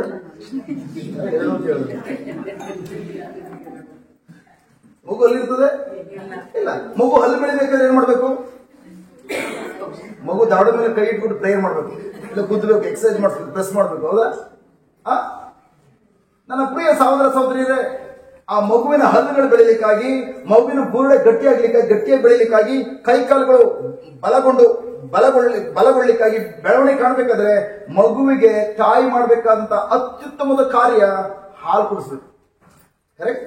ಅದೇ ತರ ಪ್ರೈಸ್ ಗಾಡ್, ನೀವು ಹೊಸದಾಗಿ ಹುಟ್ಟಿರುವ ಶಿಶುಗಳಂತಿರುವಂತ ನೀವು, ಹೌದಮ್ಮ? ಇನ್ನೊಂದ್ಸಲ ಬೆಳೆಯುವ ಹಾಗೆ ಮೊದಲಿಂದ ಹೊಸದಾಗಿ ಹುಟ್ಟಿದ ಶಿಶುಗಳಂತಿರುವ ನೀವು ಹಾಗಾದ್ರೆ ದೇವರು ನಮ್ಮ ನೋಡಿ ಏನ್ ಹೇಳ್ತಿದಾರೆ? ನೀವು ನನ್ನ ಶಿಶುಗಳು, ನನ್ನ ಕೂಸುಗಳು, ನೀವು ಬೆಳೆಯುವ ಹಾಗೆ. ಪ್ರತಿಯೊಬ್ಬರು ಹೇಳೋಣ, ನಾನು ಬೆಳೆಯಬೇಕು, ನಾನು ಎಲ್ಲ ವಿಧದಲ್ಲಿಯೂ ಬೆಳೆಯಬೇಕು. ಏಕೆಂದರೆ ನಾನು ದೇವರ ಶಿಶುವಾಗಿದ್ದೇನೆ. ಬೆಳೆಯಬೇಕಾ ಬೇಡವಾ? ಆರೋಗ್ಯದ ಬೆಳವಣಿಗೆ ಕಾಣಬೇಕು, ಹಣಕಾಸಲ್ಲಿ ಬೆಳವಣಿಗೆ ಕಾಣಬೇಕು, ವಿಧೇಯತ್ವ, ಸಮಾಧಾನ, ಪ್ರೀತಿ ಎಲ್ಲದರಲ್ಲೂ ಕೂಡ ಬೆಳವಣಿಗೆ ಕಾಣಬೇಕು. ಕರೆಕ್ಟ್? ಬೆಳೆಯಬೇಕು. ಆ ಬೆಳವಣಿಗೆ ಕಾಣಬೇಕಾದ್ರೆ ಏನ್ ಮಾಡ್ಬೇಕು? ಆನ್ಸರ್ ಅಲ್ಲ ಇದೆ, ಬೆಳೆಯುವ ಹಾಗೆ ಜೊರೆಗೆ ವಾಕ್ಯವೆಂಬ ಶುದ್ಧ ಹಾಲನ್ನು ಬಯಸಿರಿ. ನಾವೇನ್ ಬಯಸ್ತೀವಿ ಪ್ರಿಯರ? ಪ್ರತಿದಿನ ನಾವು ಆರೋಗ್ಯದಲ್ಲಿ ಬೆಳಿಬೇಕು. ನಮ್ಗೇನು ರೋಗ ಇದೆ, ರೋಗ ಬಿಡುಗಡೆಯಾಗಿ ಆರೋಗ್ಯವನ್ನು ಪಡ್ಕೊಳ್ಬೇಕು ಅಂತ ಆಸೆ ಇದೆ. ನಮ್ಮ ಸಾಲ ತೀರಿ ನಾವು ಸಮೃದ್ಧಿ ಮಟ್ಟಕ್ಕೆ ಬೆಳಿಬೇಕು ಅಂತ ಆಸೆ ಇದೆ. ನನ್ನ ಗಂಡ ನನ್ನ ಪ್ರೀತಿ ಮಾಡುವ ಮಟ್ಟಿಗೆ ಬೆಳಿಬೇಕು, ನಾನು ದೇವರ ಮಗನಾಗಿ ಜೀವಿಸಬೇಕು, ನಾವೆಲ್ಲರೂ ಆಧ್ಯಾತ್ಮಿಕ ಜೀವನದಲ್ಲಿ ಬೆಳಿಬೇಕು, ನಾವು ಶ್ರೀಮಂತರಾಗಬೇಕು, ಆ ಮಟ್ಟಕ್ಕೆ ಹೋಗ್ಬೇಕು, ಎಲ್ರಿಗೂ ಆಸೆ ಇದೆ. ಕರೆಕ್ಟ್? ಬಟ್ ಅದನ್ನ ಆ ಮಟ್ಟಿಗೆ ಬೆಳೆಸುವಂಥದ್ದು ಯಾವುದು? ದೇವರ ವಾಕ್ಯ ಶುದ್ಧ ಹಾಲನ್ನ ನಾನು ಕುಡಿಲಿಕ್ಕಾಗಿ ಎಷ್ಟು ಹೆಚ್ಚೆಚ್ಚಿಗೆ ಬಯಸ್ತೇನೋ, ಪ್ರೈಸ್ ಗಾಡ್, ಆ ಬಯಕೆ ದೇವರ ವಾಕ್ಯವನ್ನ, ಆ ವಾಕ್ಯ ಹಾಲನ್ನು ಕುಡಿಸುವಂತ ಹಂತ ಕರ್ಕೊಂಡು ಹೋಗ್ತದೆ. ನೀವು ಎಷ್ಟು ಹೆಚ್ಚೆಚ್ಚಾಗಿ ದೇವರ ವಾಕ್ಯ ಹಾಲನ್ನು ಕುಡಿತೀರಿ, ಅಷ್ಟು ಹೆಚ್ಚೆಚ್ಚಾಗಿ ಎಲ್ಲ ಏರಿಯದಲ್ಲೂ ಕೂಡ ಬೆಳವಣಿಗೆ ಕಾಣ್ತೀವಿ. ಎಷ್ಟು ಮಂದಿ ಪ್ರತಿದಿನ ಓಕೆ ಹುಟ್ಟಿರುವಂತ ಮಗುಗೆ ಥ್ಯಾಂಕ್ ಗಾಡ್, ಆ ಮಗು ಆರೋಗ್ಯವಂತ ಮಗುವಾಗಿ ಬೆಳಿಲಿಕ್ಕಾಗಿ ಎಷ್ಟು ಸಮಯ, ದಿನಕ್ಕೆ ಎಷ್ಟು ಬಾರಿ ಹಾಲು ಕೊಡ್ತೀರಿ ತಾಯಂದಿರು? ಚಿಕ್ಕ ಮಗುಗೆ, ಈ ತರ ಹುಟ್ಟುವಂತ ಮಗುಗೆ ಎಷ್ಟು ಸಲ ಹಾಲು ಕೊಡ್ತೀನಿ? ಮಗು ಒಳ್ಳಿಲ್ಲ ಅಂದ್ರೆ ಕೊಡೋದೇ ಇಲ್ಲ. ಎತ್ತ ತಾಯಿದ್ರು ಆಗ ಎಲ್ಲ ತಾಯಿ ಒಳ್ಳೇದು. ಜೀಸಸ್, ನನ್ನ ಮಗು ಒಳ್ಳೇದೇ ಬೇಡ ಜೀಸಸ್, ನಾನು ಹಾಲು ಕೂಡ ತಪ್ಪೋಗ್ತದೆ. ಮಗು ಬೆಳಗಿನ ಸಂತ ನಿದ್ರೆ ಮಾಡ್ತಾ ಇದ್ರೆ ಮಗು ಒಳ್ಳೆ ಹೋದ್ರೆ ಹಾಲು ಕೊಡಲ್ವಾ? ಮೈ ಗಾಡ್, ಎಂತ ಆಸಂದ್ರು ಮತ್ತೆ ಎಂತ ತಾಯಿಂದಿರು ನೀವು. ನಮ್ ಕಡೆ ಮೈಸೂರು ಕಡೆ ಹಂಗೆಲ್ಲ, ಮಗು ಮಲಗಿದ್ರು ಕೂಡ ಇತ್ತು ನೀನ್ ಎಷ್ಟೊತ್ತಾಯ್ತು ಮಲಗಿದ್ದಿ ಇದೆಲ್ಲ ಅಂತ ಗಿಂಡ್ಬಿಟ್ಟೋದು ಎಬ್ಬಿಸ್ಬಿಟ್ಟು ಹಾಲು ಕುಡಿಸ್ತಾರೆ. ನಮ್ ಕಡೆ ಆ ತರ ತಾಯಿಂದಿರು ಹತ್ರ ಮಾತ್ರ ಹಾಲು ಕೊಡ್ತಾರ ಎಂತ ತಾಯಿಂದಿರು, ಸ್ವಾತಂತ್ರ್ಯ ತಾಯಿ. ಓ ಮೈ ಗಾಡ್, ನಿಮ್ ಮೈಂಡ್ ಸೆಟ್ ಆ ತರ ಇರೋದ್ರಿಂದ ನೀವು ಕೂಡ ತಂದೆ ಬಳಿ ಏನಾದ್ರು ಪಡ್ಕೊಳ್ಬೇಕಾದ್ರೆ ನೀವು ಕೂಡ ಅಲ್ಪ ಹೋಗಿ ಹೊತ್ತು ಕಣ್ಣಿನಲ್ಲಿ ಪ್ರಾರ್ಥನೆ ಮಾಡುವಂಥದ್ದು. ಓ, ಇಲ್ಲಿದೆ ಸೀಕ್ರೆಟ್. ಯಾವ ರೀತಿ ತಾಯಿ ನನ್ನ ಮಗುವಿಗೆ ಹಾಲು ಕೊಡ್ಬೇಕಾದ್ರೆ ಮಗು ಹೊತ್ತಾಗ ಹಾಲು ಕೊಡ್ತಾರ ತಾಯಿ, ಅದೇ ತರ ದೇವ್ರು ನಮ್ಗೆ ಏನೋ ಕೊಡ್ಬೇಕಾದ್ರೆ ನಾನು ಕೂಡ ಕಣ್ಣೀರ್ ಹಾಕಿ ಪ್ರಾರ್ಥಿಸ್ಬೇಕು. ಕಣ್ಣೀರ್ ಹಾಕಿ ಪ್ರಾರ್ಥಿಸಿ, ಮಂಡಿ ಊರಿ ಪ್ರಾರ್ಥಿಸಿ, ಆಗ ಮಂಡಿ ಊರ್ಬೇಕು. Mind set. ಮಗು ಪ್ರೈಸ್ ಗಾಡ್ ಅಳದನೇ ಇರಲಿ, ಮಲಗಿರ್ಲಿ ಅಥವಾ ಮಲಗಂದಿರಲಿ, ಮೈ ಗಾಡ್ ತಾಯಿಯ ಕರ್ತವ್ಯ ಪ್ರೈಸ್ ಗಾಡ್ ಆ ಮಗು ಬೆಳವಣಿಗೆ ಕಾಣಬೇಕಾದ್ರೆ ಮಗು ಮಲಗಿದೆ ಅಂತೇಳಿ ಗಂಟೆ ಮಲ್ಕೊಂಡಿರುವಂತ ಮಗುವನ್ನ ಹಂಗೆ ಮಲಸೋದಿಲ್ಲ. ಆ ಮಗುನ ಬಿಟ್ಟು ಬೊಮ್ಮೆಲೆ ಸರಿಯಾಗಿ ಬಿಟಾಯಿಸಿ ಅಳ್ಳಾಡಿಸಿ ಗಿಂಡಿ ಅದು ಅಳಿಸ್ಬಿಟ್ಟು, ಯಾಕೆ ಬಾಯಿ ತೆಗಿಬೇಕಲ್ಲ, ಬಾಯಿ ತೆಗೆದ ತಕ್ಷಣ ಹಾಲು ಕುಡಿಸ್ಲಿಕ್ಕೆ ಪ್ರಾರಂಭಿಸ್ತಾರೆ. ಕರೆಕ್ಟಾ? ಅದೇ ತರ ತಾಯಿದ್ರು ಮಾಡುವಂಥದ್ದು. ಮಗು ಗಿಂಡೋದು ಗಾಯ ಆಗಲಿ ಅಂತನ ಗಿಂಡುವಂಥದ್ದು ಕೂಡ ಪ್ರೈಸ್ ಗಾಡ್ ಮಗುವಿಗೆ ಒಳ್ಳೇದಾಗಲಿ ಅಂತೇಳಿ. ಯಾಕೆ? ಹಾಲು ಕುಡಿದ್ರೆ ಮಗು ಬೆಳವಣಿಗೆ ಕಾಣ್ತದೆ. ಸರಿಯಾ? ನನ್ನ ಪ್ರೀತಿಯ ಸಹೋದರ ಸಹೋದರಿ, ಅದಕ್ಕೆ ವೆರಿ ವೆರಿ ಇಂಪಾರ್ಟೆಂಟ್, ತುಂಬಾ ಮುಖ್ಯವಾದ ಕಾರ್ಯ ಏನಂತಂದ್ರೆ, ಥ್ಯಾಂಕ್ ಗಾಡ್ ಆ ತಾಯಿ ತನ್ನ ಮಗುವನ್ನ ಅತ್ಯುತ್ತಮ ರೀತಿಯಲ್ಲಿ ಆರೋಗ್ಯವಂತ ಮಗುವಾಗಿ ಬೆಳೆಸಬೇಕಾದ್ರೆ ಎಷ್ಟು ಸಲ ಹಾಲು ಕೊಡ್ತೀರಾ? ಆಕ್ಚುಲಿ ಮೆಡಿಕಲ್ ಸೈನ್ಸ್ ಪ್ರಕಾರ ಪ್ರೈಸ್ ಬಿಡಿ ಗಾಡ್ ಒಂದು ತಾಯಿ ತನ್ನ ಮಗು ಬೆಳವಣಿಗೆ ಕಾಣಬೇಕಾದ್ರೆ ಮಿನಿಮಮ್ ದಿನಕ್ಕೆ 12ರಿಂದ 14 ಸಲ ಹಾಲು ಕೊಟ್ಟಿರ್ತಾರೆ. ಹೆಚ್ಚು ಕೊಟ್ಟರು ಏನು ತೊಂದರೆ ಆಗಲ್ಲ. ತಾಯಿ ಎದೆಯಲ್ಲಿ ಎಷ್ಟು ಕೊಡ್ಸಿದ್ರೆ ತೊಂದರೆ ಆಗಲ್ಲ ಮಗುಗೆ. ಬೇರೆ ಯಾವುದೇ ಹೆಚ್ಚು ತಿನ್ನಿಸಿರಿ ಪ್ರಾಬ್ಲಮ್ ಸ್ಟಾರ್ಟ್ ಆಗ್ತದೆ. ಬಟ್ ತಾಯಿ ಎದೆಯಲ್ಲೂ ಯಾವುದೇ ತೊಂದರೆ ಕೊಡೋದಿಲ್ಲ. ಅದು ದೇವರ ಫ್ಯಾಕ್ಟರಿಯಿಂದ ಉತ್ಪತ್ತಿ ಆಗುವುದು. ಸೊ ಥ್ಯಾಂಕ್ ಗಾಡ್ 12ರಿಂದ 14 ಸಲ ಮಗು ಹಾಲು ಕುಡಿದ್ರೆ ಆ ಮಗು ಆರೋಗ್ಯವಾಗಿರ್ತದೆ ಎಂಬುದಾಗಿ ಹೇಳೋದಾದ್ರೆ, ನಾವು ಕೂಡ ಆರೋಗ್ಯ ಇರಬೇಕಾದ್ರೆ ನಾವು ಕೂಡ ದೇವರಿಗೆ ಶಿಶುಗಳಾಗಿದ್ದೇವೆ. ಎಷ್ಟು ಸಲ ಪ್ರಿಯರೇ ಹಾಲು ಕುಡಿತಾ ಇದ್ದಾವೆ? ನಾನು ಹೇಳ್ತೀನಿ, ಅಂದಿನ ಹಾಲಲ್ಲ, ದೇವರ ವಾಕ್ಯ ಹಾಲು ಎಷ್ಟು ಸಲ ಕುಡಿತಾ ಇದ್ದಾವೆ ದಿನ ಪ್ರತಿ? ಎಷ್ಟು ಸಲ ಪ್ರಾರ್ಥನೆ ಮಾಡ್ತಾರೆ ಅಂತ ಹೇಳ್ತಲ್ಲ. ಪ್ರಾರ್ಥನೆ ಕೆಲವು ಬೆಳಿಗ್ಗೆ ಸಂಗೀತ ಮಾಡ್ತಾನೆ ಇರ್ತಾರೆ. ಬೆಳಿಗ್ಗೆ 3 ಗಂಟೆಗೆ ಪ್ರೇಯರ್ ಮಾಡ್ತಾರೆ, ಮಧ್ಯಾಹ್ನ 3 ಗಂಟೆ ಪ್ರೇಯರ್ ಮಾಡ್ತಾರೆ, ರಾತ್ರಿ 7 ಗಂಟೆ ಪ್ರೇಯರ್ ಮಾಡ್ತಾರೆ. ಯಾವ prayer prayer prayer but prayer ಮಾಡೋದ್ರಿಂದ ಮಗು ಬೆಳವಣಿಗೆ ಆಗ್ತದೆ ಎಂಬುದಾಗಿ ಹೇಳ್ತಾ ಇದೆಯಾ? ದೇವರ ವಾಕ್ಯ ಎಂಬ ತಂದೆಯ ಹೃದಯದಿಂದ ಬರುವಂತಹ ಹಾಲನ್ನ ಕುಡಿಯುವಾಗ ಆ ಮಗು ಬೆಳವಣಿಗೆ ಆಗಲಿಕ್ಕೆ ಸಾಧ್ಯ. ಎಷ್ಟು ಮಂದಿ ಪ್ರಿಯರೇ ಹಾಲನ್ನು ಕುಡಿಲಿಕ್ಕಾಗಿ ಬಯಕೆಯನ್ನು ಹೊಂದಿದ್ದಾರೆ? ನಮ್ಮ ಚರ್ಚಲ್ಲಿ ಸಪೋಸ್ ಇದನ್ನು ಕೇಳಿದ್ರೆ, ಜಸ್ಟ್ ಪ್ರೈಸ್ ಗಾಡ್, ಜಸ್ಟ್ ನೀವೆಲ್ಲ ಬೆಳವಣಿಗೆ ಆಗಬೇಕಾ? ಎಸ್, ಇಡೀ ಚರ್ಚ್ ಕೈ ಮೇಲೆ ಮಾಡ್ತದೆ. ಕರೆಕ್ಟ್? ನಾವೆಲ್ಲ ಬೆಳವಣಿಗೆ ಆಗಬೇಕು. ಎಷ್ಟು ಮಂದಿ ಬೆಳವಣಿಗೆ ಕಾಣಲಿಕ್ಕಾಗಿ ಪ್ರತಿದಿನ ಹಾಲು ಕುಡಿತಾ ಇದ್ರಿ? ದೇವರ ವಾಕ್ಯ ಹಾಲನ್ನ ಎಷ್ಟು ಮಂದಿ ಚರ್ಚ್ ಕೈ ಮೇಲೆ ಮಾಡ್ತಾರೆ? ಅದೇ ಎಷ್ಟು ಮಂದಿ ಪ್ರೇಯರ್ ಮಾಡ್ತಿದ್ರಿ ಬೆಳವಣಿಗೆ ಕಾಣಲಿಕ್ಕಾಗಿ? ಜೀಸಸ್ ನನ್ಗೆ ಆರೋಗ್ಯ ಕೊಡು, ಜೀಸಸ್ ನನ್ ಸಮೃದ್ಧಿ ಕೊಡು, ಜೀಸಸ್ ನನ್ನ ಸಾಲ ತೀರಿಸು, ಜೀಸಸ್ ನನ್ನ ಮಕ್ಕಳ ಬೆಳವಣಿಗೆ ಕಾಣಿಸು, ನನ್ನ ಮಕ್ಕಳು ಚೆನ್ನಾಗಿ ಓದ್ಬೇಕು, ನನ್ನ ಮಕ್ಕಳು ರ್ಯಾಂಕ್ ಸ್ಟೂಡೆಂಟ್ ಆಗಬೇಕು. ಈ ಎಷ್ಟು ಮಂದಿ ಪ್ರೇಯರ್ ಮಾಡ್ತಿದ್ರಿ ಅಂತ ಕೇಳಿ ಇಡೀ ಚರ್ಚ್ ಕೈ ಮೇಲೆ ಮಾಡ್ತಾರೆ.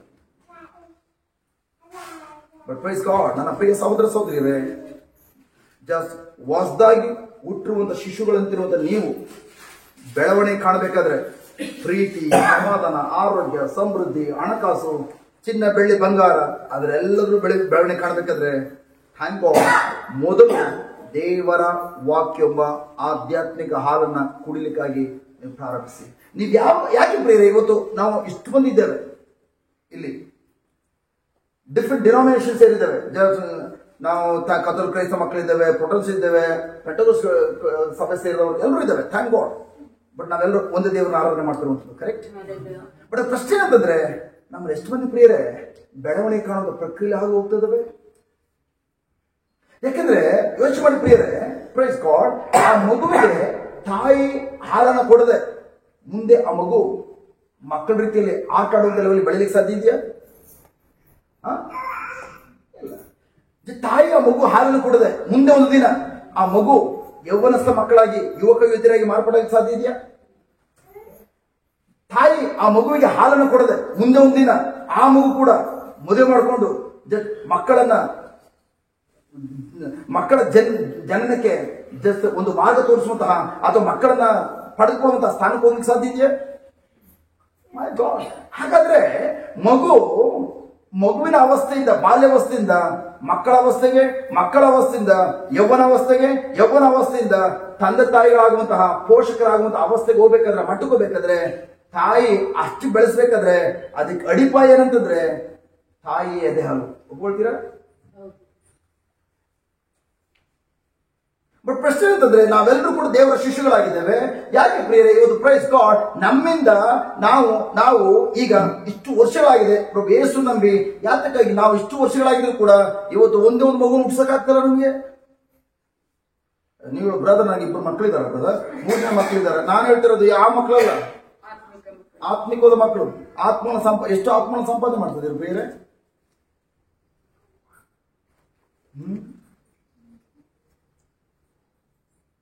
ಹಲೋ, ಒಂದು ಮರ ಬಲಿಯದೆ ಹೋದ್ರೆ, ಅದು ಒಂದು ಮಗಳು ಮೆಚೂರ್ಡ್ ಆಗದೆ ಹೋದ್ರೆ, ಬಲಿಯದೆ ಹೋದ್ರೆ, ಆ ಮಗಳು ಗರ್ಭವತಿಯಾಗಿ ಆ ಮಗಳು ಇನ್ನೊಂದು ಮಗುವಿಗೆ ಜನ್ಮ ಕೊಡ್ಲಿಕ್ಕೆ ಸಾಧ್ಯ ಇದೆಯಾ? ಮೆಚೂರ್ಡ್ ಆಗದೆ ಹೋದ್ರೆ. ಇನ್ ದ ಸೇಮ್ ವೇ ನಾವೆಲ್ಲ ಎಷ್ಟೋ ವರ್ಷಗಳಿಂದ ಯೇಸು ನಂಬಿದ್ದೇವೆ. ಎಷ್ಟು ಮಂದಿ ಪ್ರಿಯರೇ ಕ್ರಿಸ್ತನಲ್ಲಿ ಮೆಚೂರ್ಡ್ ಆಗಿದ್ದಾವೆ? ಮೆಚೂರ್ಡ್ ಆಗಿದ್ರೆ ನಾನು ಎಕ್ಸ್ಪ್ರೆಷನ್ ಕೇಳ್ತೇನೆ, ಫಲಗಳು ತೋರಿಸಿ.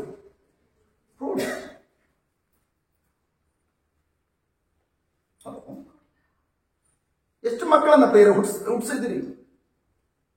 ನೀವು ಬೈಬಲ್ ಪ್ರಕಾರ, ಸಂತ ಪೌಲ್ ಹೇಳಿರೋ ಪ್ರಕಾರ, ಪ್ರೈಸ್ ಗಾಡ್, ಒಂದು ವ್ಯಕ್ತಿ ಯೇಸು ರಕ್ಷಣೆ ಹೊಂದಿಕೊಂಡು ಆರಂಭದಿಂದ ದೇವರ ವಾಕ್ಯ ಪರಿಶುದ್ಧ ಹಾಲನ್ನು ಕುಡಿತಾ ಆ ಮಗು ಬೆಳೀತಾ 6 ತಿಂಗಳಲ್ಲಿ ಆ ಮಗು ಮೆಚೂರ್ಡ್ ಆಗಿ ಇನ್ನೊಂದು ಮಗುವಿಗೆ ಜನ್ಮ ಕೊಟ್ಟು ಆ ಮಗುವನ್ನು ಕೂಡ ದೇವರ ಬಳಿ ಕರ್ಕೊಂಡು ಬರುವಂತ ಆ ಮಟ್ಟಿಗೆ ಬೆಳೆದೇ ಹೋದ್ರೆ ಅವ್ನು ಕ್ರಿಶ್ಚಿಯನ್ ಅಲ್ವೇ ಇಲ್ಲ. ಅವ್ನು ಕ್ರಿಶ್ಚಿಯನ್ ಅಂತ ಹೇಳ್ಕೊಳ್ಳೋದು ಯೋಗ್ಯತೆ ಇಲ್ಲ. ನಾನು ಯೇಸುವನ್ನು ಕಂಡುಕೊಂಡ, ಪ್ರೈಸ್ ಗಾಡ್, ನಾನು ಇದಕ್ಕೆ ಯೇಸುವಿಗೆ ಸಾಕ್ಷಿ ಪ್ರಿಯರೇ. ಬರೀ 1.5 ತಿಂಗಳಲ್ಲಿ, ಮೈ ಗಾಡ್, ಅಟ್ಲೀಸ್ಟ್ ಆರಂಭ ದಿನಗಳ ಬೇರೆ ಒಂದು ಟೀಮಲ್ಲಿ ಇದೆ, ಬರೀ 1.5 ತಿಂಗಳಲ್ಲಿ ಅಟ್ಲೀಸ್ಟ್ 4 ಕುಟುಂಬಗಳು ಪ್ರಾರ್ಥನೆ ಮಾಡ್ತಾ ಇದ್ದಾರೆ. 1.5 ತಿಂಗಳಲ್ಲಿ, ಕೇವಲ 1.5 ತಿಂಗಳಲ್ಲಿ 4 ಫ್ಯಾಮಿಲಿಗಳಿಗೆ ಅಟ್ಲೀಸ್ಟ್ ನಾನು ವಾರ ಬಿಟ್ಟು ವಾರ ಅವ್ರ ಮನೆಗೂ ಭೇಟಿ ಕೊಡ್ತಾರೆ. ಏನೂ ಗೊತ್ತಿಲ್ಲ, ಅವಾಗ ಪ್ರಾರ್ಥನೆ ಸಿಂಪಲ್ ಆಗಿ ಒಂದು ಸಣ್ಣ ಪ್ರಾರ್ಥನೆ ಮಾಡಿ ಬರ್ತಾರೆ. 1.5 ತಿಂಗಳಲ್ಲಿ 4 ಕುಟುಂಬಗಳು. ನಾವೆಷ್ಟು ದೊಡ್ಡವರಾಗಿದ್ದೇವೆ, ಎಷ್ಟು ವರ್ಷದಿಂದ ಕ್ರಿಸ್ತನ ಕುಟುಂಬದಲ್ಲಿದ್ದೇವೆ. ಮಗು, ಪ್ರೈಸ್ ಗಾಡ್, ಆ ಮಗುಗೆ 20 ವರ್ಷ 30 ವರ್ಷ ಆದ್ರೂ ಕೂಡ ಆ ಮಗು ಇನ್ನೂ ಕೂಡ ಚಿಕ್ಕ ಮಗು ತರನೆ ಮೀ ಹೇಗಿರ್ತದೆ ಪ್ರಿಯರೇ? ಅದೇ ತರ ತಾಯಿಗಳು ಕ್ರಿಸ್ತನ್ ನಂಬಿ ಪ್ರೈಸ್ ಇಷ್ಟು ವರ್ಷಗಳಾಗಿದೆ, ರಕ್ಷಣೆ ಹೊಂದ್ಕೊಂಡು ಇಷ್ಟು ವರ್ಷಗಳಾಗಿದೆ, ದೇವರ ಕುಟುಂಬಕ್ಕೆ ಬಾಧಿತರಾಗಿರುವಂತಹ ಶಿಶುಗಳಾಗಿದ್ದೇವೆ. ನಾವು ಶಿಶುಗಳಾಗಿ 10 ವರ್ಷ 20 ವರ್ಷ 15 ವರ್ಷ ಆಗಿದೆ. ಇನ್ನೂ ಕೂಡ ಮಾತಾಡಿದ್ರೆ ಸಾಕು, ಏನು ಸಮಸ್ಯೆ ಬಂದ್ರೆ ಸಾಕು, ಮತ್ತೆ ಜೀವಿಸುತ್ತ ನನ್ನ ಸಮಸ್ಯೆ ಪರಿಹಾರ ಮಾಡಿ, ನನ್ನ ಗಂಡ, ನನ್ನ ಹೆಂಡತಿ, ನನ್ನ ಮೈ ಗಾಡ್. ಇನ್ನೂ ಕೂಡ ಬರೀ ನಿಮ್ಮ ಬಗ್ಗೆ ನೀವು ಯೋಚನೆ ಮಾಡಿದ್ರೆ ಇನ್ಯಾವ ಪ್ರಿಯರೇ?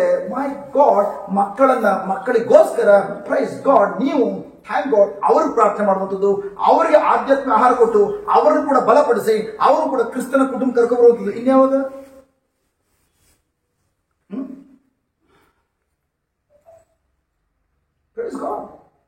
ಎಲ್ಲಿಯ ತನಕ ಬರೀ ನಿಮ್ಮ ಪ್ರಾರ್ಥನೆ, ನಿಮ್ಮ ಸ್ವಾರ್ಥತೆ ಪ್ರಾರ್ಥನೆ ಆಗಿ ನನ್ನ ಗಂಡ, ನಮ್ಮ ಪ್ರಾರ್ಥನೆ ಹೇಗಿರ್ತದೆ? ನನ್ನ ಗಂಡ, ನನ್ನ ಹೆಂಡತಿ, ನನ್ನ ಮಕ್ಕಳು, ಈಗ ಇನ್ನೊಂದು ಬೇರೆ ಆಡ್, ನನ್ನ ಮನೆಯಲ್ಲಿ ನಾಯಿ ಬೇಕು. ಮೊದಲು ನಾಯಿಗಳು ನಮ್ಮನ್ನು ಕಾಪಾಡಬೇಕಾಗಿತ್ತು, ಈಗ ನಾಯಿ ಕಾಪಾಡ್ಲಿಕ್ಕೆ ನಾವಿರ್ತೀವಿ.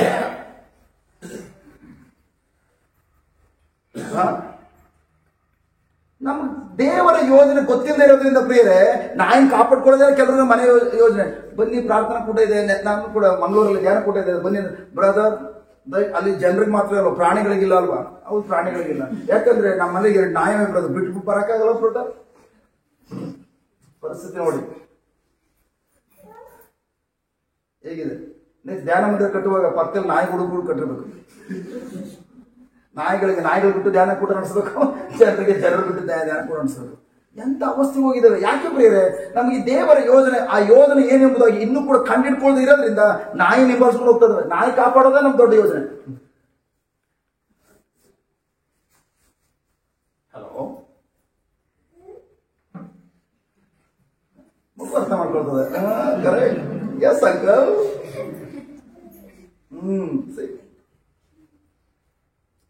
ಸರಿಯಾ ನಾನು ಹೇಳ್ತಾ ಇರೋದು?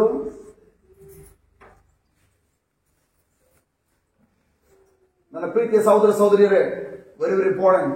ಇವತ್ತೊಂದು ನಿರ್ಧಾರ ತೆಗೆದುಕೊಳ್ಳಿ. ನಾನು ದೇವರ ಯೋಜನೆ ಕಂಡಿಡ್ಕೊಂಡು, ನನ್ನ ಬಗ್ಗೆ ದೇವರು ಯಾವ ಯೋಜನೆ ಹಾಕೊಂಡಿದ್ದಾರೋ ಆ ಒಂದು ಯೋಜನೆ ಹಾಕೊಂಡೇ ಭೂಮಿ ಕಳಿಸಿರೋದು. ಸುಮ್ಮನೆ ಭೂಮಿಲಿ ಬಂದ್ಬಿಟ್ಟು ಆರಾಮಾಗಿ ಚರ್ಚ್ಗೆ ಹೋಗೋದು, ಮನೆ ಬರೋದು, ಕೊನೆಗೆ ಒಂದಿನ ಕೊಟ್ಟ RIP ಎಂಬುದಾಗಿ ಒಂದು ಬೋರ್ಡ್ ಹಾಕೊಂಡು ವಾಪಸ್ ಹೋಗ್ಲಿಕ್ಕಲ್ಲ. ನೋ, ದೇವರು ತಾಯಿಯ ಗರ್ಭದಲ್ಲಿ ರೂಪಿಸುವಂತ ಆರಂಭದಲ್ಲಿ ನಿಮ್ಮೆಲ್ಲರ ಬಗ್ಗೆನೂ ಕೂಡ ಒಂದೊಂದು ಯೋಜನೆ ಹಾಕೊಂಡು ಆ ಯೋಜನೆಯನ್ನ ಈ ವರ್ಷದಲ್ಲಿ ಈ ತಕ್ಕ ಸಮಯ ಈ ಶತಮಾನದಲ್ಲಿ ಅದನ್ನು ನೆರವೇರಿಸಬೇಕೆಂಬುದಾಗಿ ತಿಳಿದು ಅದೇ ಶತಮಾನಕ್ಕೆ ನಿಮ್ಮನ್ನ ಈ ಭೂಲೋಕ ಕಳಿಸಿದ್ದಾರೆ. ಯಾಕೆ? ಅವರ ಯೋಜನೆಯನ್ನ ಫುಲ್ಫಿಲ್ ಮಾಡಬೇಕೆಂಬುದಾಗಿ, ಅವರ ಬಯಕೆಯನ್ನು ಸಂಪೂರ್ಣಗೊಳಿಸಬೇಕೆಂಬುದಾಗಿ. ನೀವು ಅವರ ಬಯಕೆಗಳನ್ನ, ಅವರ ಯೋಜನೆ ಕಂಡುಹಿಡ್ಕೊಂಡು ಅದನ್ನ ನೆರವೇರಿಸುವಂತ ಆ ಮಟ್ಟಕ್ಕೆ ಪೋಷಕರ ಅವಸ್ಥೆಗೆ ನೀವು ತಲುಪಲಿಕ್ಕೆ ಇನ್ನೂ ಆಗ್ತಲ್ಲ ಅಂತಂದ್ರೆ ಯೋಚನೆ ಮಾಡಿ ಪ್ರಿಯರೇ, ನಮ್ಮ ಪರಿಸ್ಥಿತಿ ಏನಾಗಿರ್ಬೋದು?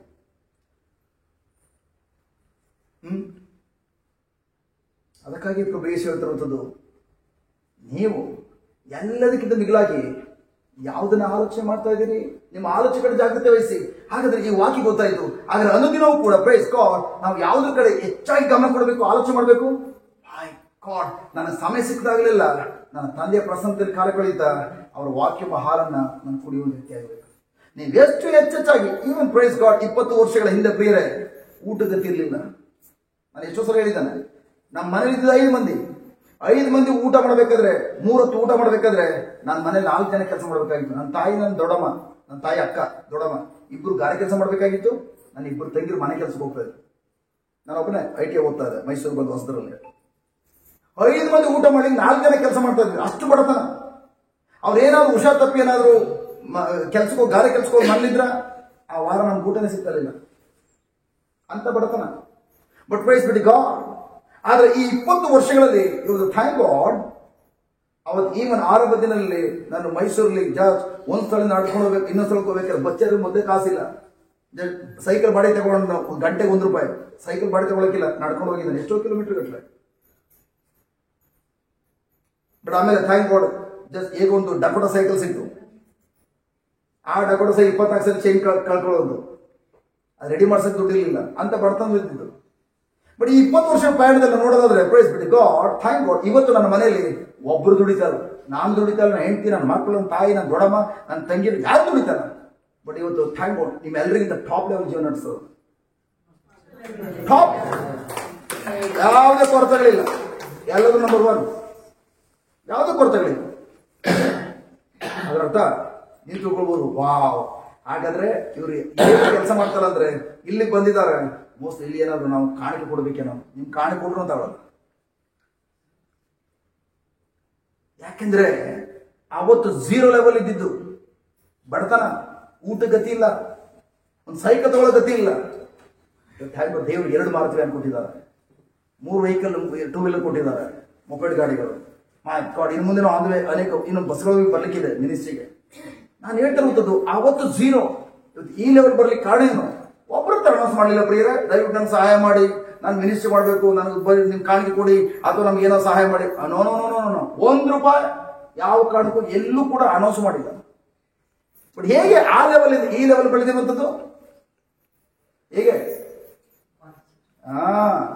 ಈಗ ನಾನು ಓದುವಲ್ಲ, ದೇವರ ಮಗುವಾಗಿರುವುದು ನಾನು ದಿನಕ್ಕೆ 13 ರಿಂದ 15 ಗಂಟೆಗಳ ಕಾಲ ಮೊದಲಿಂದನೂ ಇವತ್ತವರೆಗೂ ಅಷ್ಟೇ, ಅವತ್ತಿಂದ ಇವತ್ತುವರೆಗೂ ಪ್ರೈಸ್ ಗಾಡ್ ಇಲ್ಲೇ ಕೂತ್ಕೊಳ್ಳಿ, ಇಲ್ಲೇ ಇದ್ದುಕೊಳ್ಳಿ, ದೇವರ ವಾಕ್ಯ ಹಾಲನ್ನ ಗಂಟೆಗಟ್ಟಲೆ ಕುಡಿತಾ ಇರೋದ್ರಿಂದ ಪ್ರೈಸ್ ಬಿಡಿ ಗಾಡ್ ಆ ವಾಕ್ಯವೇ, ಆ ವಾಕ್ಯ ಹಾಲು ನನ್ನ ಜೀವನದಲ್ಲಿ ಯಾವುದೆಲ್ಲ ಅವತ್ತು ಇರ್ಲಿಲ್ವೋ ಪ್ರೈಸ್ ಗಾಡ್ ಅವುಗಳೆಲ್ಲವನ್ನ ಇವತ್ತು ಕೊಟ್ಟಿದ್ದು ಮಾತ್ರವಲ್ಲ, ಅವುಗಳಲ್ಲಿ ಟಾಪ್ ಲೆವೆಲ್ಗೆ ಕರ್ಕೊಂಡು ಹೋಗಿರುವುದು, ಈ ಮಟ್ಟಿಗೆ ಬೆಳೆಸಿರುವುದು. ಅದನ್ನಾಗಿ ನಾನು ನಿಮಗೂ ಕೂಡ ಸೀಕ್ರೆಟ್ ಹೇಳ್ತಾ ಇದ್ದಾನೆ. ನಿಮ್ ಸಾಲ ತೀರ್ಸ್ಕೊಳ್ಳಿಕ್ಕಾಗಿ ನೀವೇನು ಶ್ರಮ ಪಡಬೇಕಾಗಿಲ್ಲ.